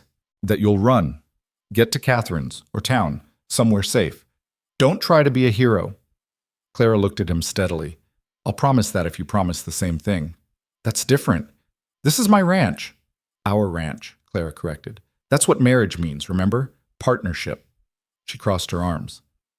So either we both agree to run if necessary, or neither of us does. Your choice. Rowan stared at her for a long moment. Then, despite everything, he smiled. Actually smiled, something Clara had only seen a handful of times. Stubborn woman. Stubborn man. Fine. We stand together or run together. Either way, together. Good. Clara headed for the stairs. Get some sleep, Rowan. Tomorrow's going to be a long day. But as she climbed back to her room, Clara knew neither of them would sleep much. The storm was coming. They both felt it. The only question was how hard it would hit and whether they'd still be standing when it passed. In the darkness, Clara touched the revolver on her nightstand and thought about everything she'd told Elias. About defending this place to the death. At the time, it had felt like bravado. Now, lying awake in the house she was learning to call home, Clara realized it was simple truth. She'd found something worth fighting for, and she'd be damned if she was going to lose it without a fight. The work of consolidating the herd began before the sun fully cleared the horizon. Clara stood on the porch, with coffee growing cold in her hands, watching the men ride out in pairs toward the distant grazing lands. The plan was simple. Bring everything in closer, create a defendable perimeter, force their enemies to come to them instead of picking off isolated targets. Simple didn't mean easy. "This is going to take 3 days minimum," Rowan said, coming to stand beside her. He'd been up since before dawn, organizing the effort. "Maybe 4 if the cattle in the North Valley give us trouble." "What can I do?" "Keep the house running. Make sure we've got food ready when the men come in. And—" He hesitated. "Keep watch. I'm leaving Samuel here with you. If you see anything wrong, anything at all, you fire 3 shots. We'll come running." Clara nodded. She'd expected this, understood the logic of it, but part of her wanted to be out there with them, not stuck waiting and watching. As if reading her thoughts, Rowan added, "I need someone here I trust, someone who won't panic if things go wrong." "I won't panic." "I know." He touched her shoulder briefly, then headed for his horse. Clara watched them ride out, Rowan, Marcus, James, and Thomas, until they disappeared into the morning haze. Then she turned to find Samuel standing awkwardly near the barn. "Guess it's just us, ma'am." "Guess so." Clara forced a smile. "You hungry? I was about to make breakfast." They fell into an uneasy routine.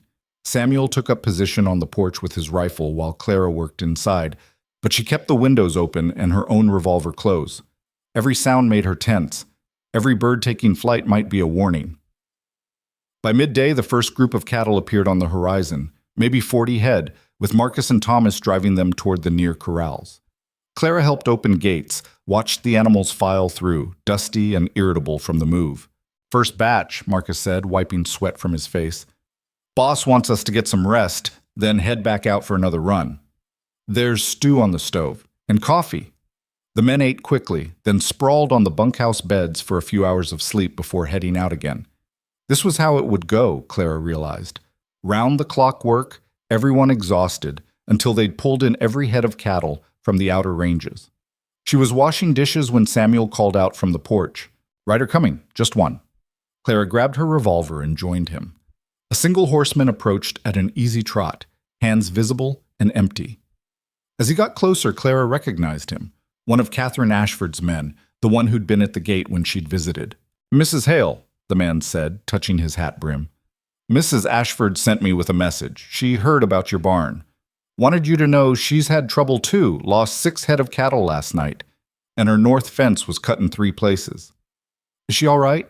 "Yes, ma'am, but she wanted to warn you they're moving, hitting multiple ranches at once, trying to spread everyone thin." He pulled out a sealed envelope. "She also sent this." Clara took it. "Thank you. Can I offer you something to eat before you head back?" "That's kind, but no. Mrs. Ashford wants me back before dark." After he left, Clara opened the letter. Catherine's handwriting was as elegant as everything else about her. The letter was brief but concerning. 3 other independent ranches had been hit in the past week. One had lost a line shack to fire, another had half their herd scattered across the territory, the third had simply sold out, the owner citing unforeseen circumstances that everyone knew meant threats. Catherine ended with a warning. "They're increasing pressure, building toward something. Watch yourself." Clara folded the letter and went to find Samuel. When the boss gets back, he needs to see this. Rowan didn't return until well after dark, leading another 50 head of exhausted cattle. He looked ready to drop, but his eyes sharpened when Clara handed him Catherine's letter. He read it twice. 3 ranches hit, all in the same week. What does it mean? It means they're getting bolder, testing to see who'll break first. Rowan handed the letter back. "Did Catherine say which ranch sold?"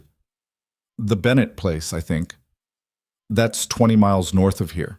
Good land, but Bennett was already struggling." Rowan rubbed his face. Once they have that property, they'll have a straight line from the railroad survey to the territorial road, which puts more pressure on everyone in between, including us, especially us. We're sitting right in the middle of what they want. He looked at the corrals full of restless cattle. How many head do we have in now? Maybe 150. Marcus said there's another 100 still in the North Valley. We'll get them tomorrow. One more big push should do it. Rowan headed for the house, walking like every muscle hurt. I need food and sleep, not necessarily in that order. Clara had stew waiting. She served him a bowl, then sat across the table nursing her own coffee. Rowan ate mechanically, too tired to taste anything. James said the cattle in the North Valley are in rough country, Clara ventured. Said it might be tricky getting them out. It will be. Narrow passes, steep slopes, easy place for an ambush. Rowan set down his spoon. That's why I'm taking everyone tomorrow. Can't leave it for later. If they realize what we're doing, that's where they'll hit us. You're leaving me alone? I'm leaving you with the cattle we've already secured. If anyone comes, you fire the warning shots and get to Catherine's place.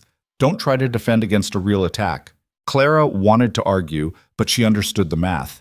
They needed every gun for tomorrow's run, and someone had to stay with the cattle they'd already moved. Fine, but I want more ammunition, and another rifle in addition to the revolver. Done. Rowan stood, swaying slightly. Thank you for holding things together here. That's what partners do.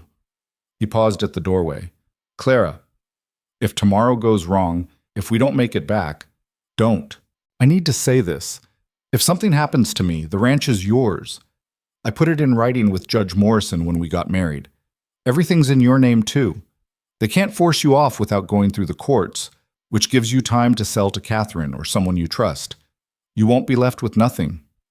Clara's throat tightened. Nothing's going to happen. Probably not, but I needed you to know. He disappeared upstairs before she could respond.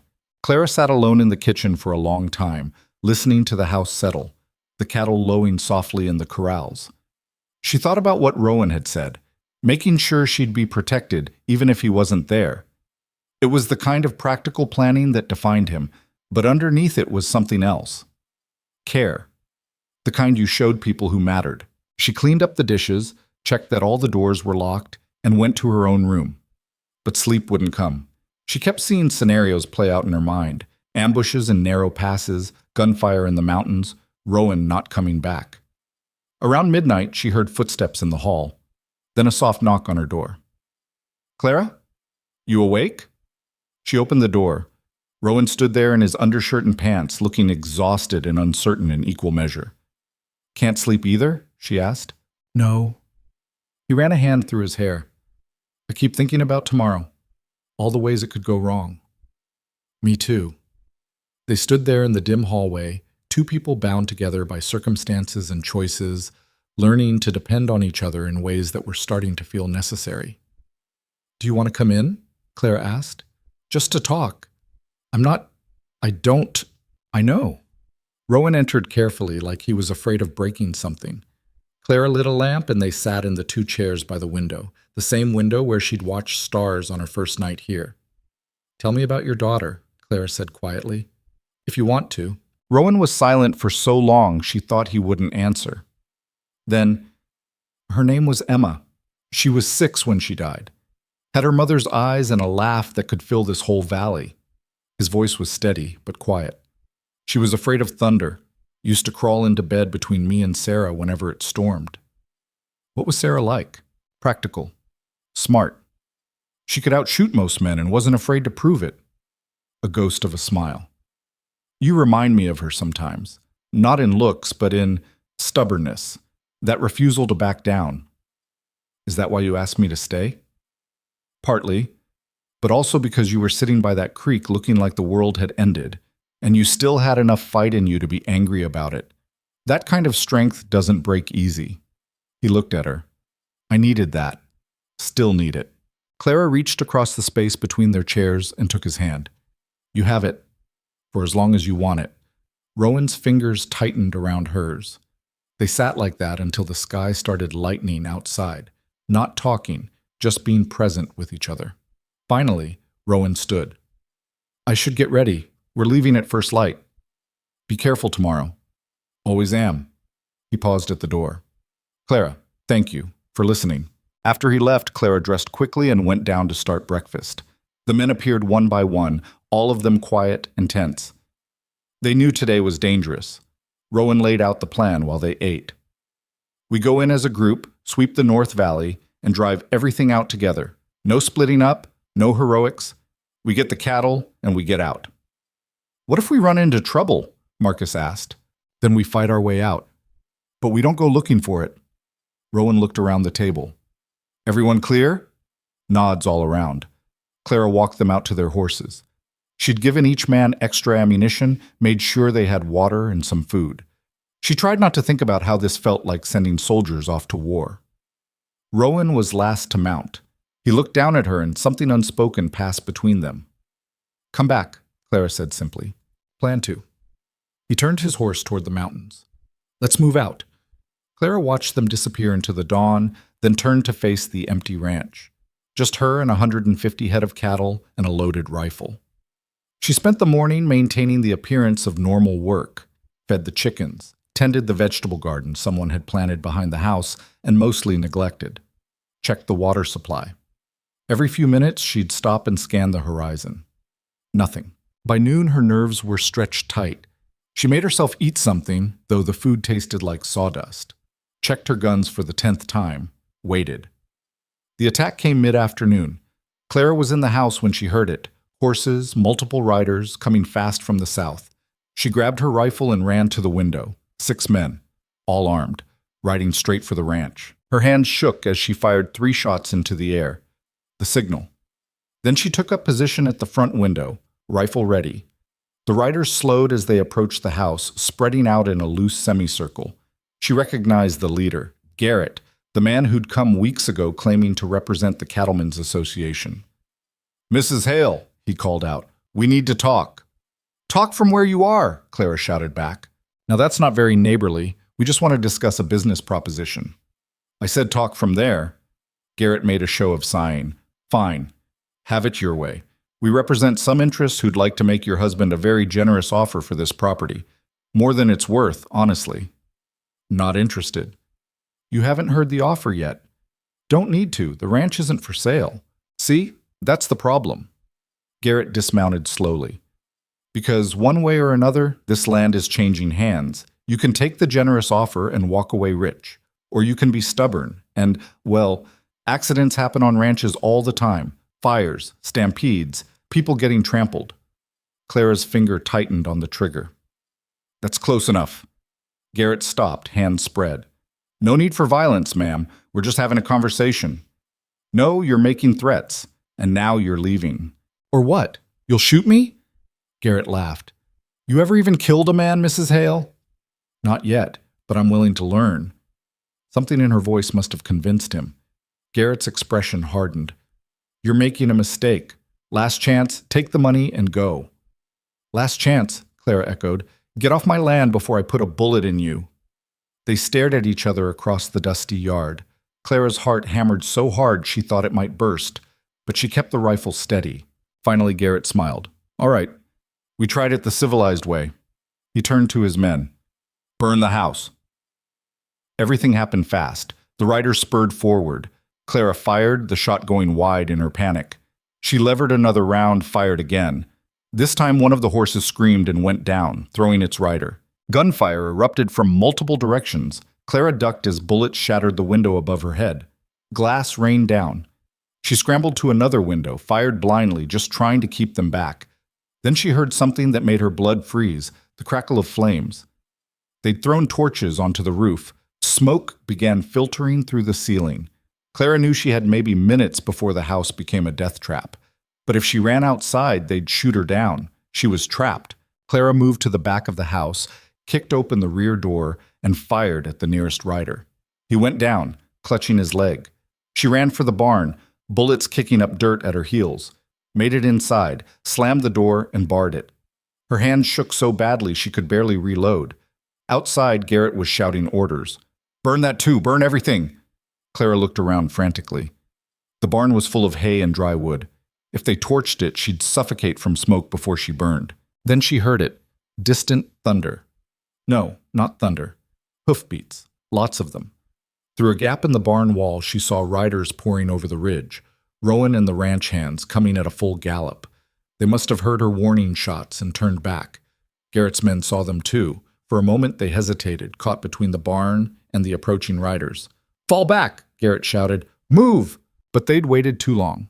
Rowan hit them like an avalanche, his rifle firing before he even fully pulled up his horse. James and Marcus flanked him, cutting off the escape route south. Thomas and Samuel circled wide, boxing the raiders in. It was brutal and fast. 2 of Garrett's men went down in the first volley.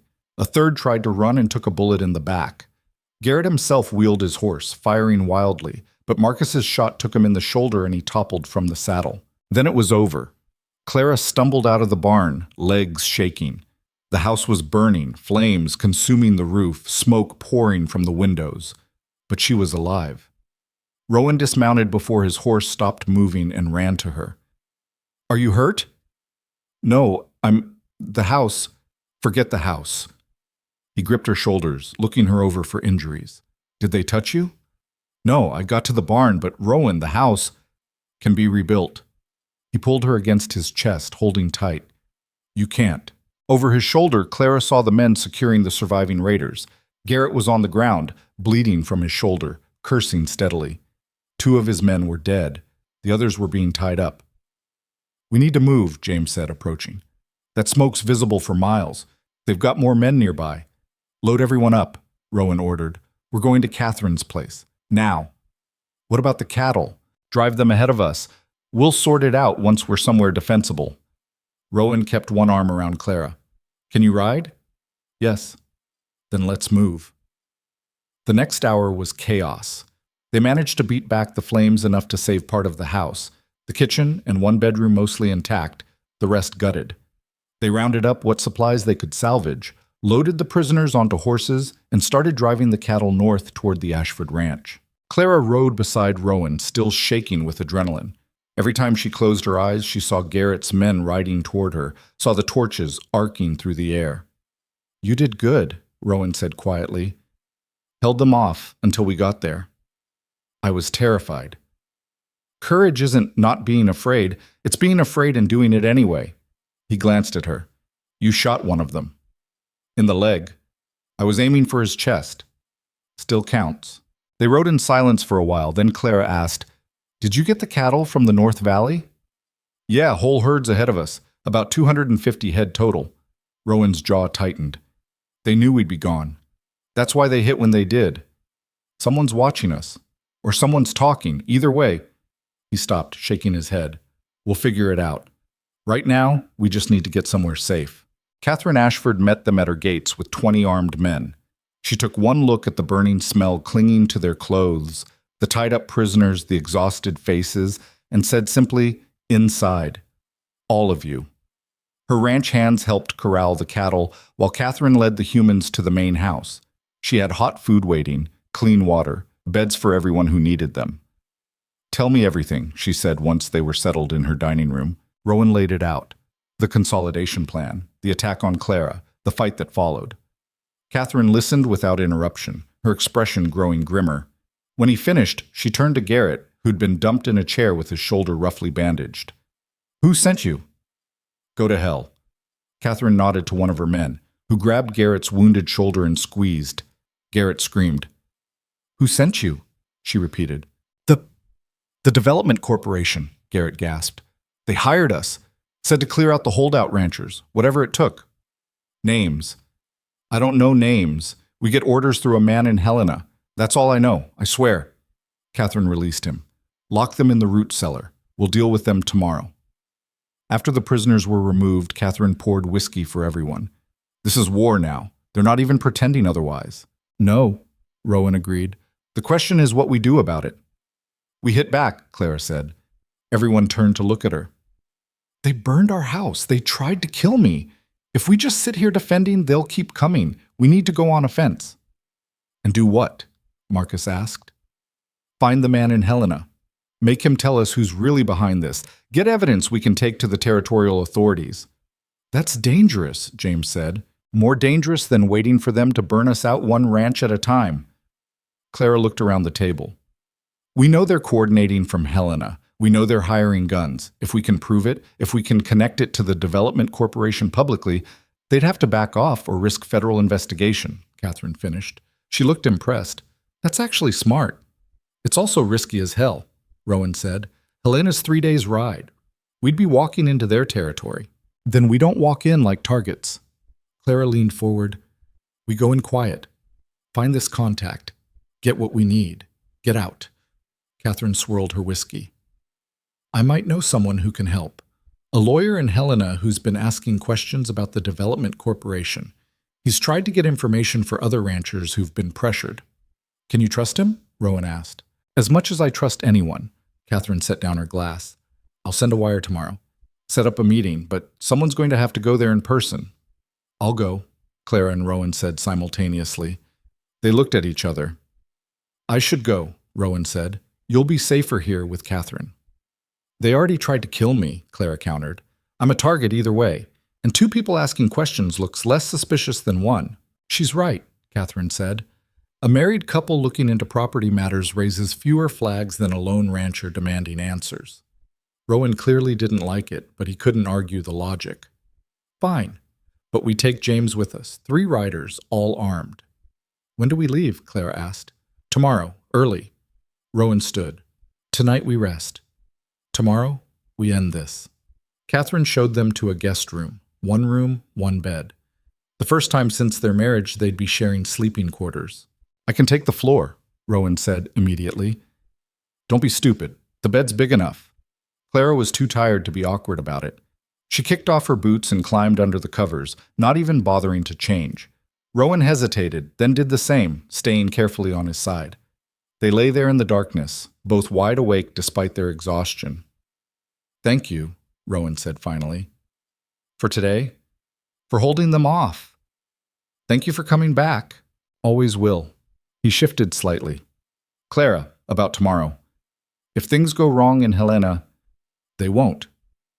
But if they do, I need you to promise me you'll get out. Don't try to save me or be heroic. Just run. Only if you promise the same. That's not together, Clara said firmly. Remember? We stand together or run together. No exceptions. Rowan was quiet. Then his hand found hers in the darkness, their fingers intertwining. Together. They fell asleep like that, hands clasped, 2 damaged people who'd somehow found strength in each other when they needed it most. Tomorrow they'd ride for Helena.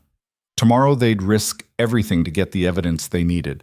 But tonight, for the first time since their marriage, they slept side by side and found unexpected peace in not being alone. They left Catherine's ranch before dawn, 3 riders heading east toward Helena with enough ammunition to start a small war. James rode point, his eyes constantly scanning. Rowan and Clara followed, close enough to talk but spread out enough that one ambush couldn't take all 3. The first day passed without incident. They pushed hard, covering nearly 40 miles before making camp in a shallow canyon that offered some protection. James took first watch, while Rowan and Clara huddled near a small fire, eating cold beans straight from the can. You scared? Rowan asked quietly. Terrified, Clara admitted. But I'm also angry. They tried to burn me alive in my own house. Our house. She looked at him. Our house, she agreed. The second day brought rain, cold, miserable sheets of it that soaked through their coats and turned the trail into mud. They rode hunched against the weather, miserable but determined. That night they found shelter in an abandoned line shack, all 3 of them crowding into the single room. Helena by noon tomorrow, James said, wringing water from his hat. Assuming the rain doesn't wash out the trail. It won't, Rowan said. He was staring at a map Catherine had given them, studying the streets of Helena. The lawyer's office is here, on Main Street. We go in as a married couple asking about property law. Nothing threatening. And if he won't help? Clara asked. Then we find another way. Rowan folded the map. But Catherine said he's sympathetic. Lost his own family's farm to a development scheme back east. He might actually want to help. The third day dawned clear and cold. They reached Helena just after noon, the territorial capital sprawling across a valley like a promise of civilization in the wilderness. It was easily 10 times the size of the town where Clara had almost married Elias, with actual brick buildings and paved streets, and the constant noise of commerce. "Stay sharp," Rowan muttered as they rode down Main Street. "We don't know who's watching." They left the horses at a stable and walked to the lawyer's office. The sign read, "Thomas Brennan, attorney at law," in neat gold lettering. Inside, a clerk looked up from his desk. "Help you folks?" "We're here to see Mr. Brennan," Rowan said. "Catherine Ashford sent us." The clerk's expression shifted slightly. Recognition, maybe caution. "Wait here." He disappeared into a back room. Clara and Rowan exchanged glances. James positioned himself near the window, watching the street. The clerk returned with a man in his 50s, thin and sharp-eyed, with ink stains on his fingers.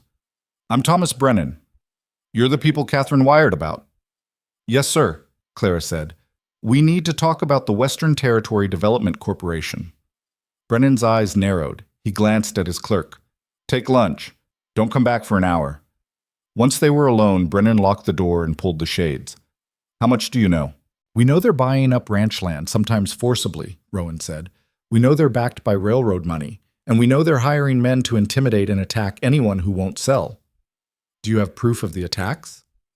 "We have prisoners," Clara said. "Men who admitted they were hired by the Development Corporation. We also have documented evidence of supply price manipulation and coordinated pressure tactics." Brennan's eyebrows rose. "You've been thorough." "We're fighting for our lives," Clara said simply. Thoroughness seemed important. "Sit." Brennan gestured to chairs. "Let me tell you what I know. The Western Territory Development Corporation is a shell company registered in New York. The real owners are hidden behind layers of legal structures, but I've traced it back to 3 sources: Northern Pacific Railroad, a group of investors connected to territorial politicians, and one name that keeps appearing, Elias Mercer. Clara felt like she'd been punched. "What?" "He's listed as a junior partner and territorial representative, based in Denver but making frequent trips to Helena." Brennan pulled out a file. "He's been the front man for several of their acquisition attempts. Always presents himself as a reasonable businessman making fair offers." "That son of a—" Rowan stopped, glancing at Clara. "You all right?" She wasn't. Her hands shook with rage. Elias hadn't just abandoned her. He'd come back to destroy everything she'd built afterward. This whole thing, the pressure on the ranches, the attacks, the burning of her house, Elias was part of it. "Where is he now?" Clara asked, her voice dangerously quiet. "In Helena, staying at the Grand Hotel."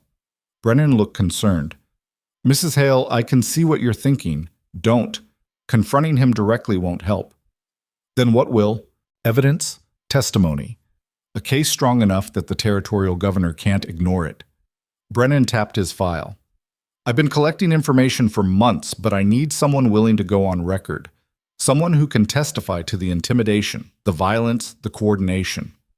"We can do that," Rowan said.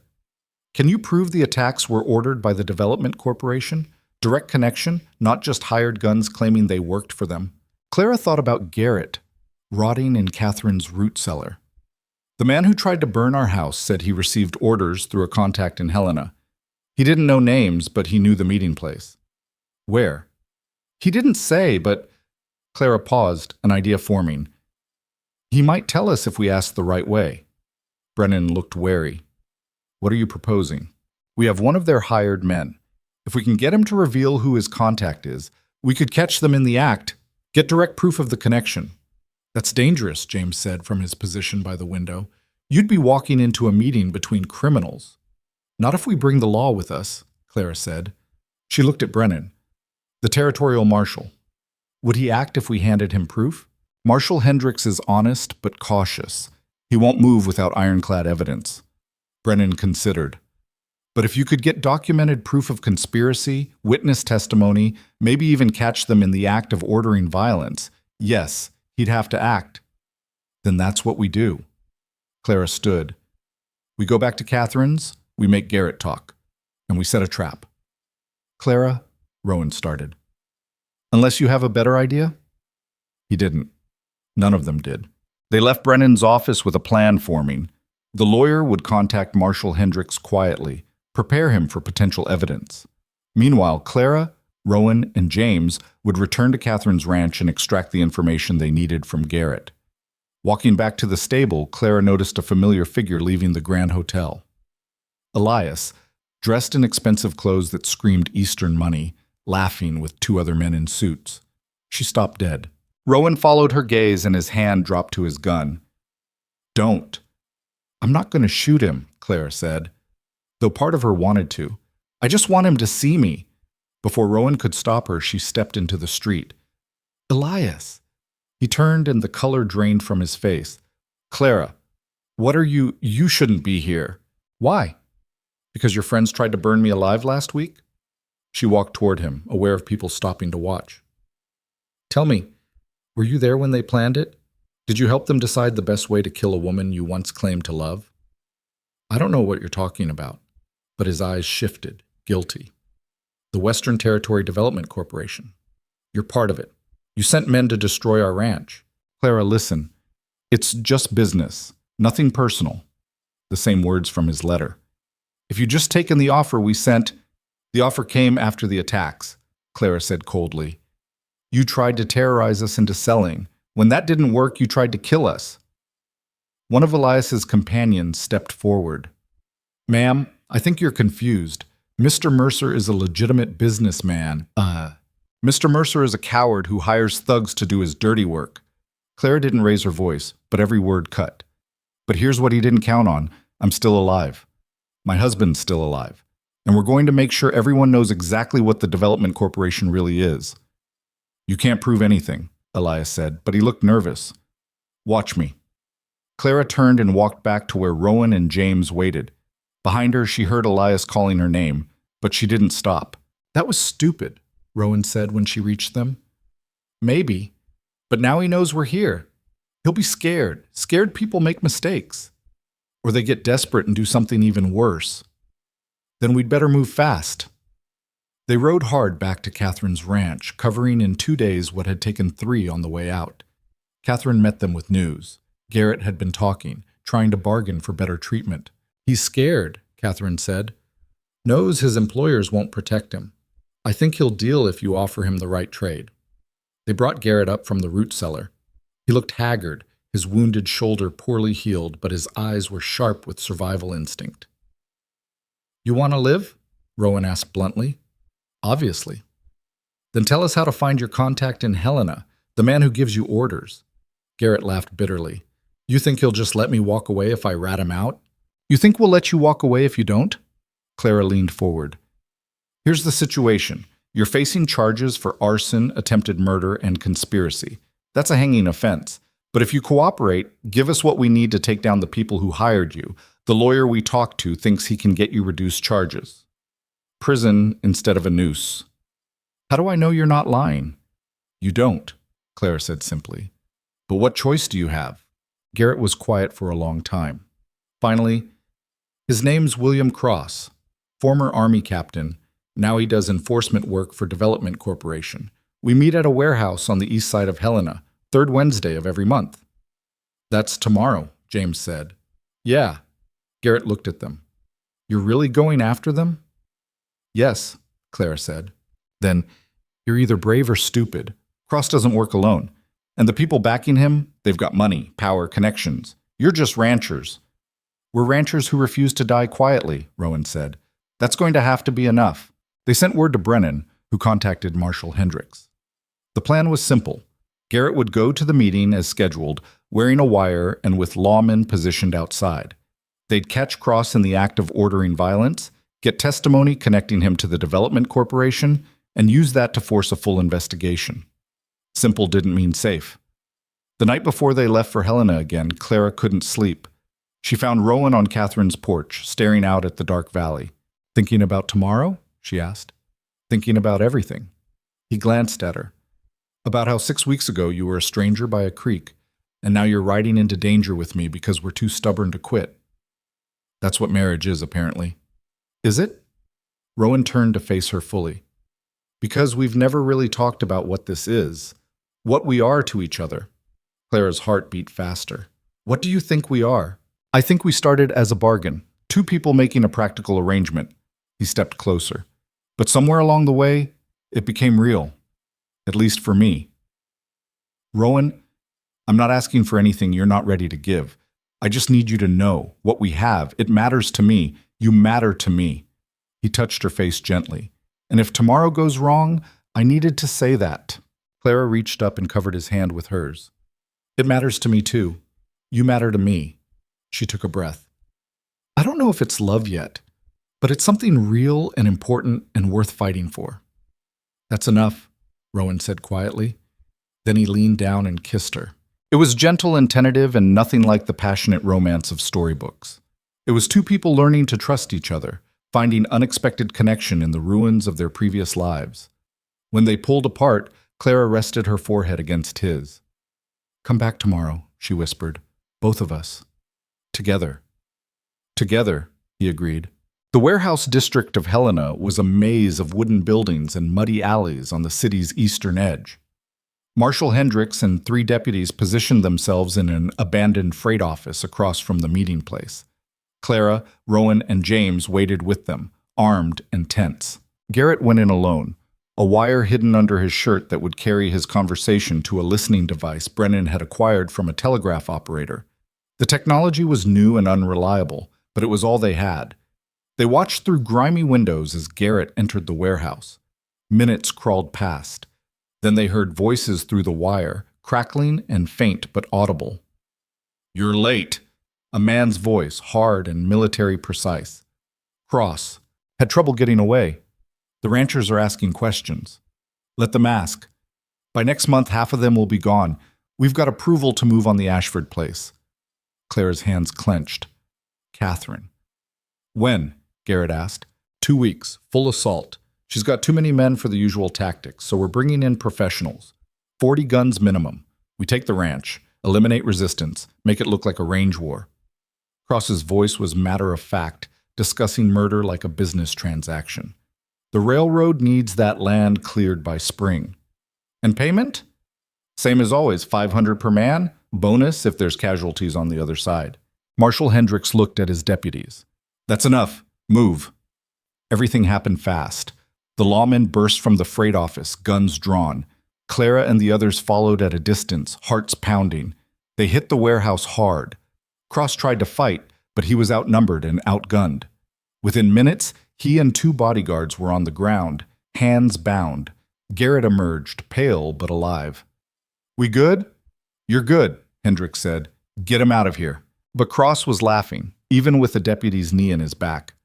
You think this changes anything? You got me. So what? The Development Corporation will have lawyers here by morning. I'll be out by afternoon. Maybe, Hendricks said. Or maybe you'll realize that conspiracy to commit murder carries a federal penalty, especially when it involves interstate commerce and railroad land grants.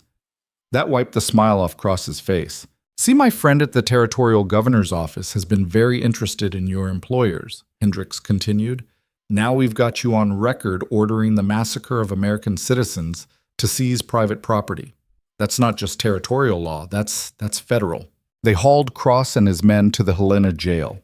Brennan was waiting there with documents, affidavits from Clara and Rowan, Catherine's testimony, evidence of the price manipulation, and coordinated attacks. Together with Cross's recorded confession, it was enough. By morning, warrants had been issued for the senior officers of the Western Territory Development Corporation. Elias Mercer was arrested trying to board a train to Denver. Clara watched through the marshal's office window as they brought him in, wrists in irons. He looked up and saw her standing there, and something in his expression finally broke. Clara, please, you have to understand, it was just business. She walked out to face him. No, Elias, it was murder. It was conspiracy and theft and terror, and you were part of it. I never wanted anyone to get hurt. The money, the opportunity, was worth more than human lives? Clara shook her head. You were right about one thing. This was never personal, because that would require you to actually see other people as real. To me, you were a stepping stone. To these ranchers, we were just obstacles. Everything's a transaction for you. And you're so different now? You married a stranger for security? I married a stranger who offered me honest partnership, Clara said quietly. who stood beside me when people tried to kill us, who built something real instead of stealing it from others. Yes, it started as a transaction, but we turned it into something worth having. You could never understand that." Elias opened his mouth, but Marshal Hendricks cut him off. "That's enough. Get him in a cell." Clara watched them lead him away and felt nothing. No satisfaction, no anger, just relief.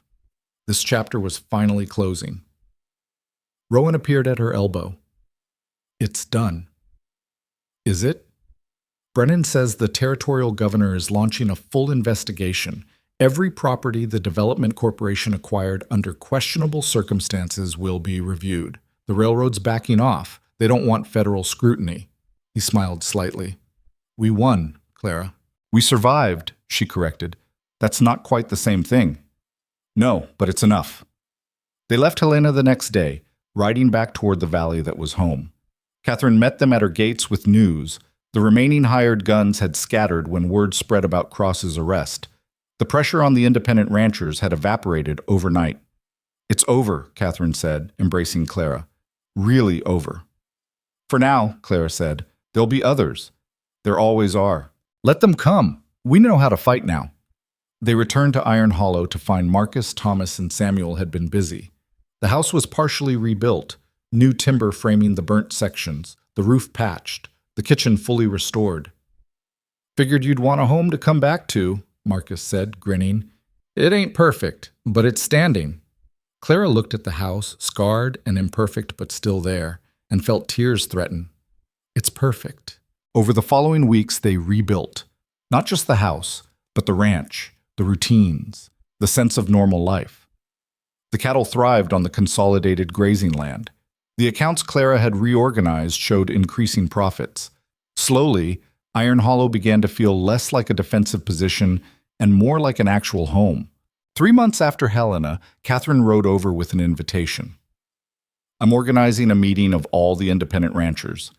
Figure if we work together officially, we'll be harder to break apart next time." "Smart," Rowan said. "When?" "Next month. And Clara, I want you to present your financial analysis. Show everyone how the price manipulation worked. We need people who think strategically, not just people who can shoot." The meeting happened in late spring, held in a newly built community hall that represented the ranchers' growing cooperation. Clara stood before 40 hardened frontier men and women and presented her findings with the same confidence she'd once used teaching children their letters. By the end, they'd voted to form a formal association with shared resources, coordinated pricing, and mutual defense agreements.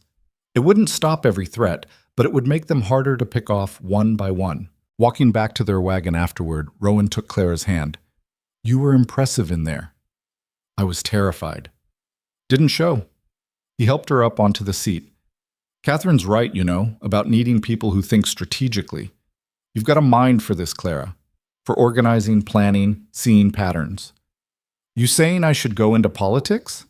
She was joking, but Rowan looked thoughtful. "Maybe not politics, but leadership?" "Yes." He climbed up beside her. "The frontier needs people like you. People who can build instead of just survive." That night, back at Iron Hollow, Clara stood in the doorway of the rebuilt house and looked out over the valley. The scars from the fire were still visible, new wood among old patches in the landscape where nothing would grow for years. But life continued. The ranch functioned. The cattle grazed. The men worked. Rowan came to stand behind her, arms wrapping around her waist. She leaned back against him, comfortable in a way that still surprised her. "What are you thinking?" he asked. "That I almost married a man who saw me as a transaction, who would have spent our whole lives trying to trade me up for something better." She turned in his arms. "And instead I married a man who offered me partnership, who stood with me through actual fire and bullets, who let me be strong instead of needing me to be ornamental." "You were never going to be ornamental," Rowan said, smiling. "You're too stubborn." "Good thing you like stubborn women." "Good thing." He kissed her forehead. "Clara, I know this started as a practical arrangement, but it's become something more for me. Has it for you?" She looked up at him, this man who'd offered her survival when she had nothing, who'd trusted her with his ranch and his safety, and eventually his heart. "Yes, I don't know when exactly it changed, but somewhere between the wedding and the burning barn and Helena, yes, this became real. I love you, Rowan said simply. In case that wasn't clear, Clara's throat tightened. I love you too. Even though you're terrible at expressing emotions, and you work too hard, and you still haven't properly furnished the house. We could work on that last one. We could work on all of them. She kissed him, longer and deeper than before. Together. 6 months after that conversation, Clara stood in the rebuilt master bedroom, their bedroom now, not his or hers, but genuinely shared, and looked at herself in the mirror. Her hand rested on the slight swell of her stomach, still barely visible but undeniably there. A baby. Their baby. She'd told Rowan that morning, and he'd gone very quiet before pulling her into a crushing embrace. She'd felt him shaking and realized he was crying. I thought I'd never have this again, he'd whispered. A family, a future. You have it, Clara had promised. We have it. Now, standing alone in the fading light, Clara thought about the journey that had brought her here. From a ruined wedding to a desperate flight into the wilderness. From a marriage of convenience to genuine partnership. From helpless victim to a woman who'd faced down hired guns and corrupt businessmen and her own fear. The woman who'd stood at that altar waiting for Elias Mercer didn't exist anymore. That woman had been looking for someone to save her, to give her life meaning and security. Clara Hale had saved herself, and in doing so, she'd found something better than the fairy tale she'd once imagined. She'd found a love built on honesty instead of pretty lies, a partnership based on mutual respect instead of social convenience, a home they'd defended together and rebuilt together and would raise their child in together. It wasn't perfect. The house still had scars, the ranch still faced challenges, and there would be more threats, more struggles, more moments of fear and uncertainty, but they'd face them together, and that made all the difference. Rowan appeared in his doorway, silhouetted against the evening light. You all right? Clara smiled. Better than all right. Come here. He crossed to her, and she took his hand and placed it on her stomach. Our daughter's going to grow up strong, she said, running through these valleys, learning to ride and shoot and keep accounts. She'll never have to rely on anyone for survival because we'll teach her how to stand on her own. Daughter? Rowan raised an eyebrow. Pretty sure about that. Call it intuition. Clara leaned into him. And maybe a son after that. And we'll build something that lasts, not just a ranch, but a real legacy. Sounds like a plan. Rowan held her close. Think we can do it?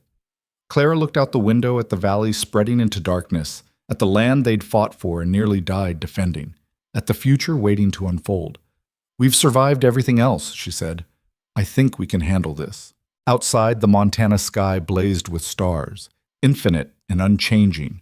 The prairie grass whispered in the wind, and somewhere in the distance, a coyote called to the moon. Iron Hollow Ranch stood solid and scarred and undeniably alive, a testament to the stubborn strength of two people who'd refused to break, who'd turned a desperate bargain into genuine love, who'd learned that the best things in life weren't given freely, they were fought for, earned through struggle and sacrifice, and the sheer bloody-minded refusal to give up.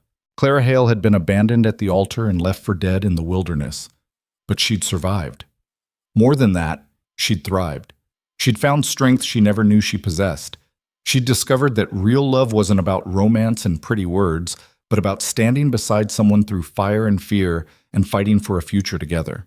And as she stood in her husband's arms with their child growing inside her and their hard-won peace spreading around them, Clara understood the truth she'd teach her daughter someday. You don't need someone to save you. You need someone who'll stand with you while you save yourself. Someone who sees your strength and helps you build on it instead of trying to diminish it. Someone who offers partnership instead of ownership, respect instead of control. That was worth more than any fairy tale. That was worth everything.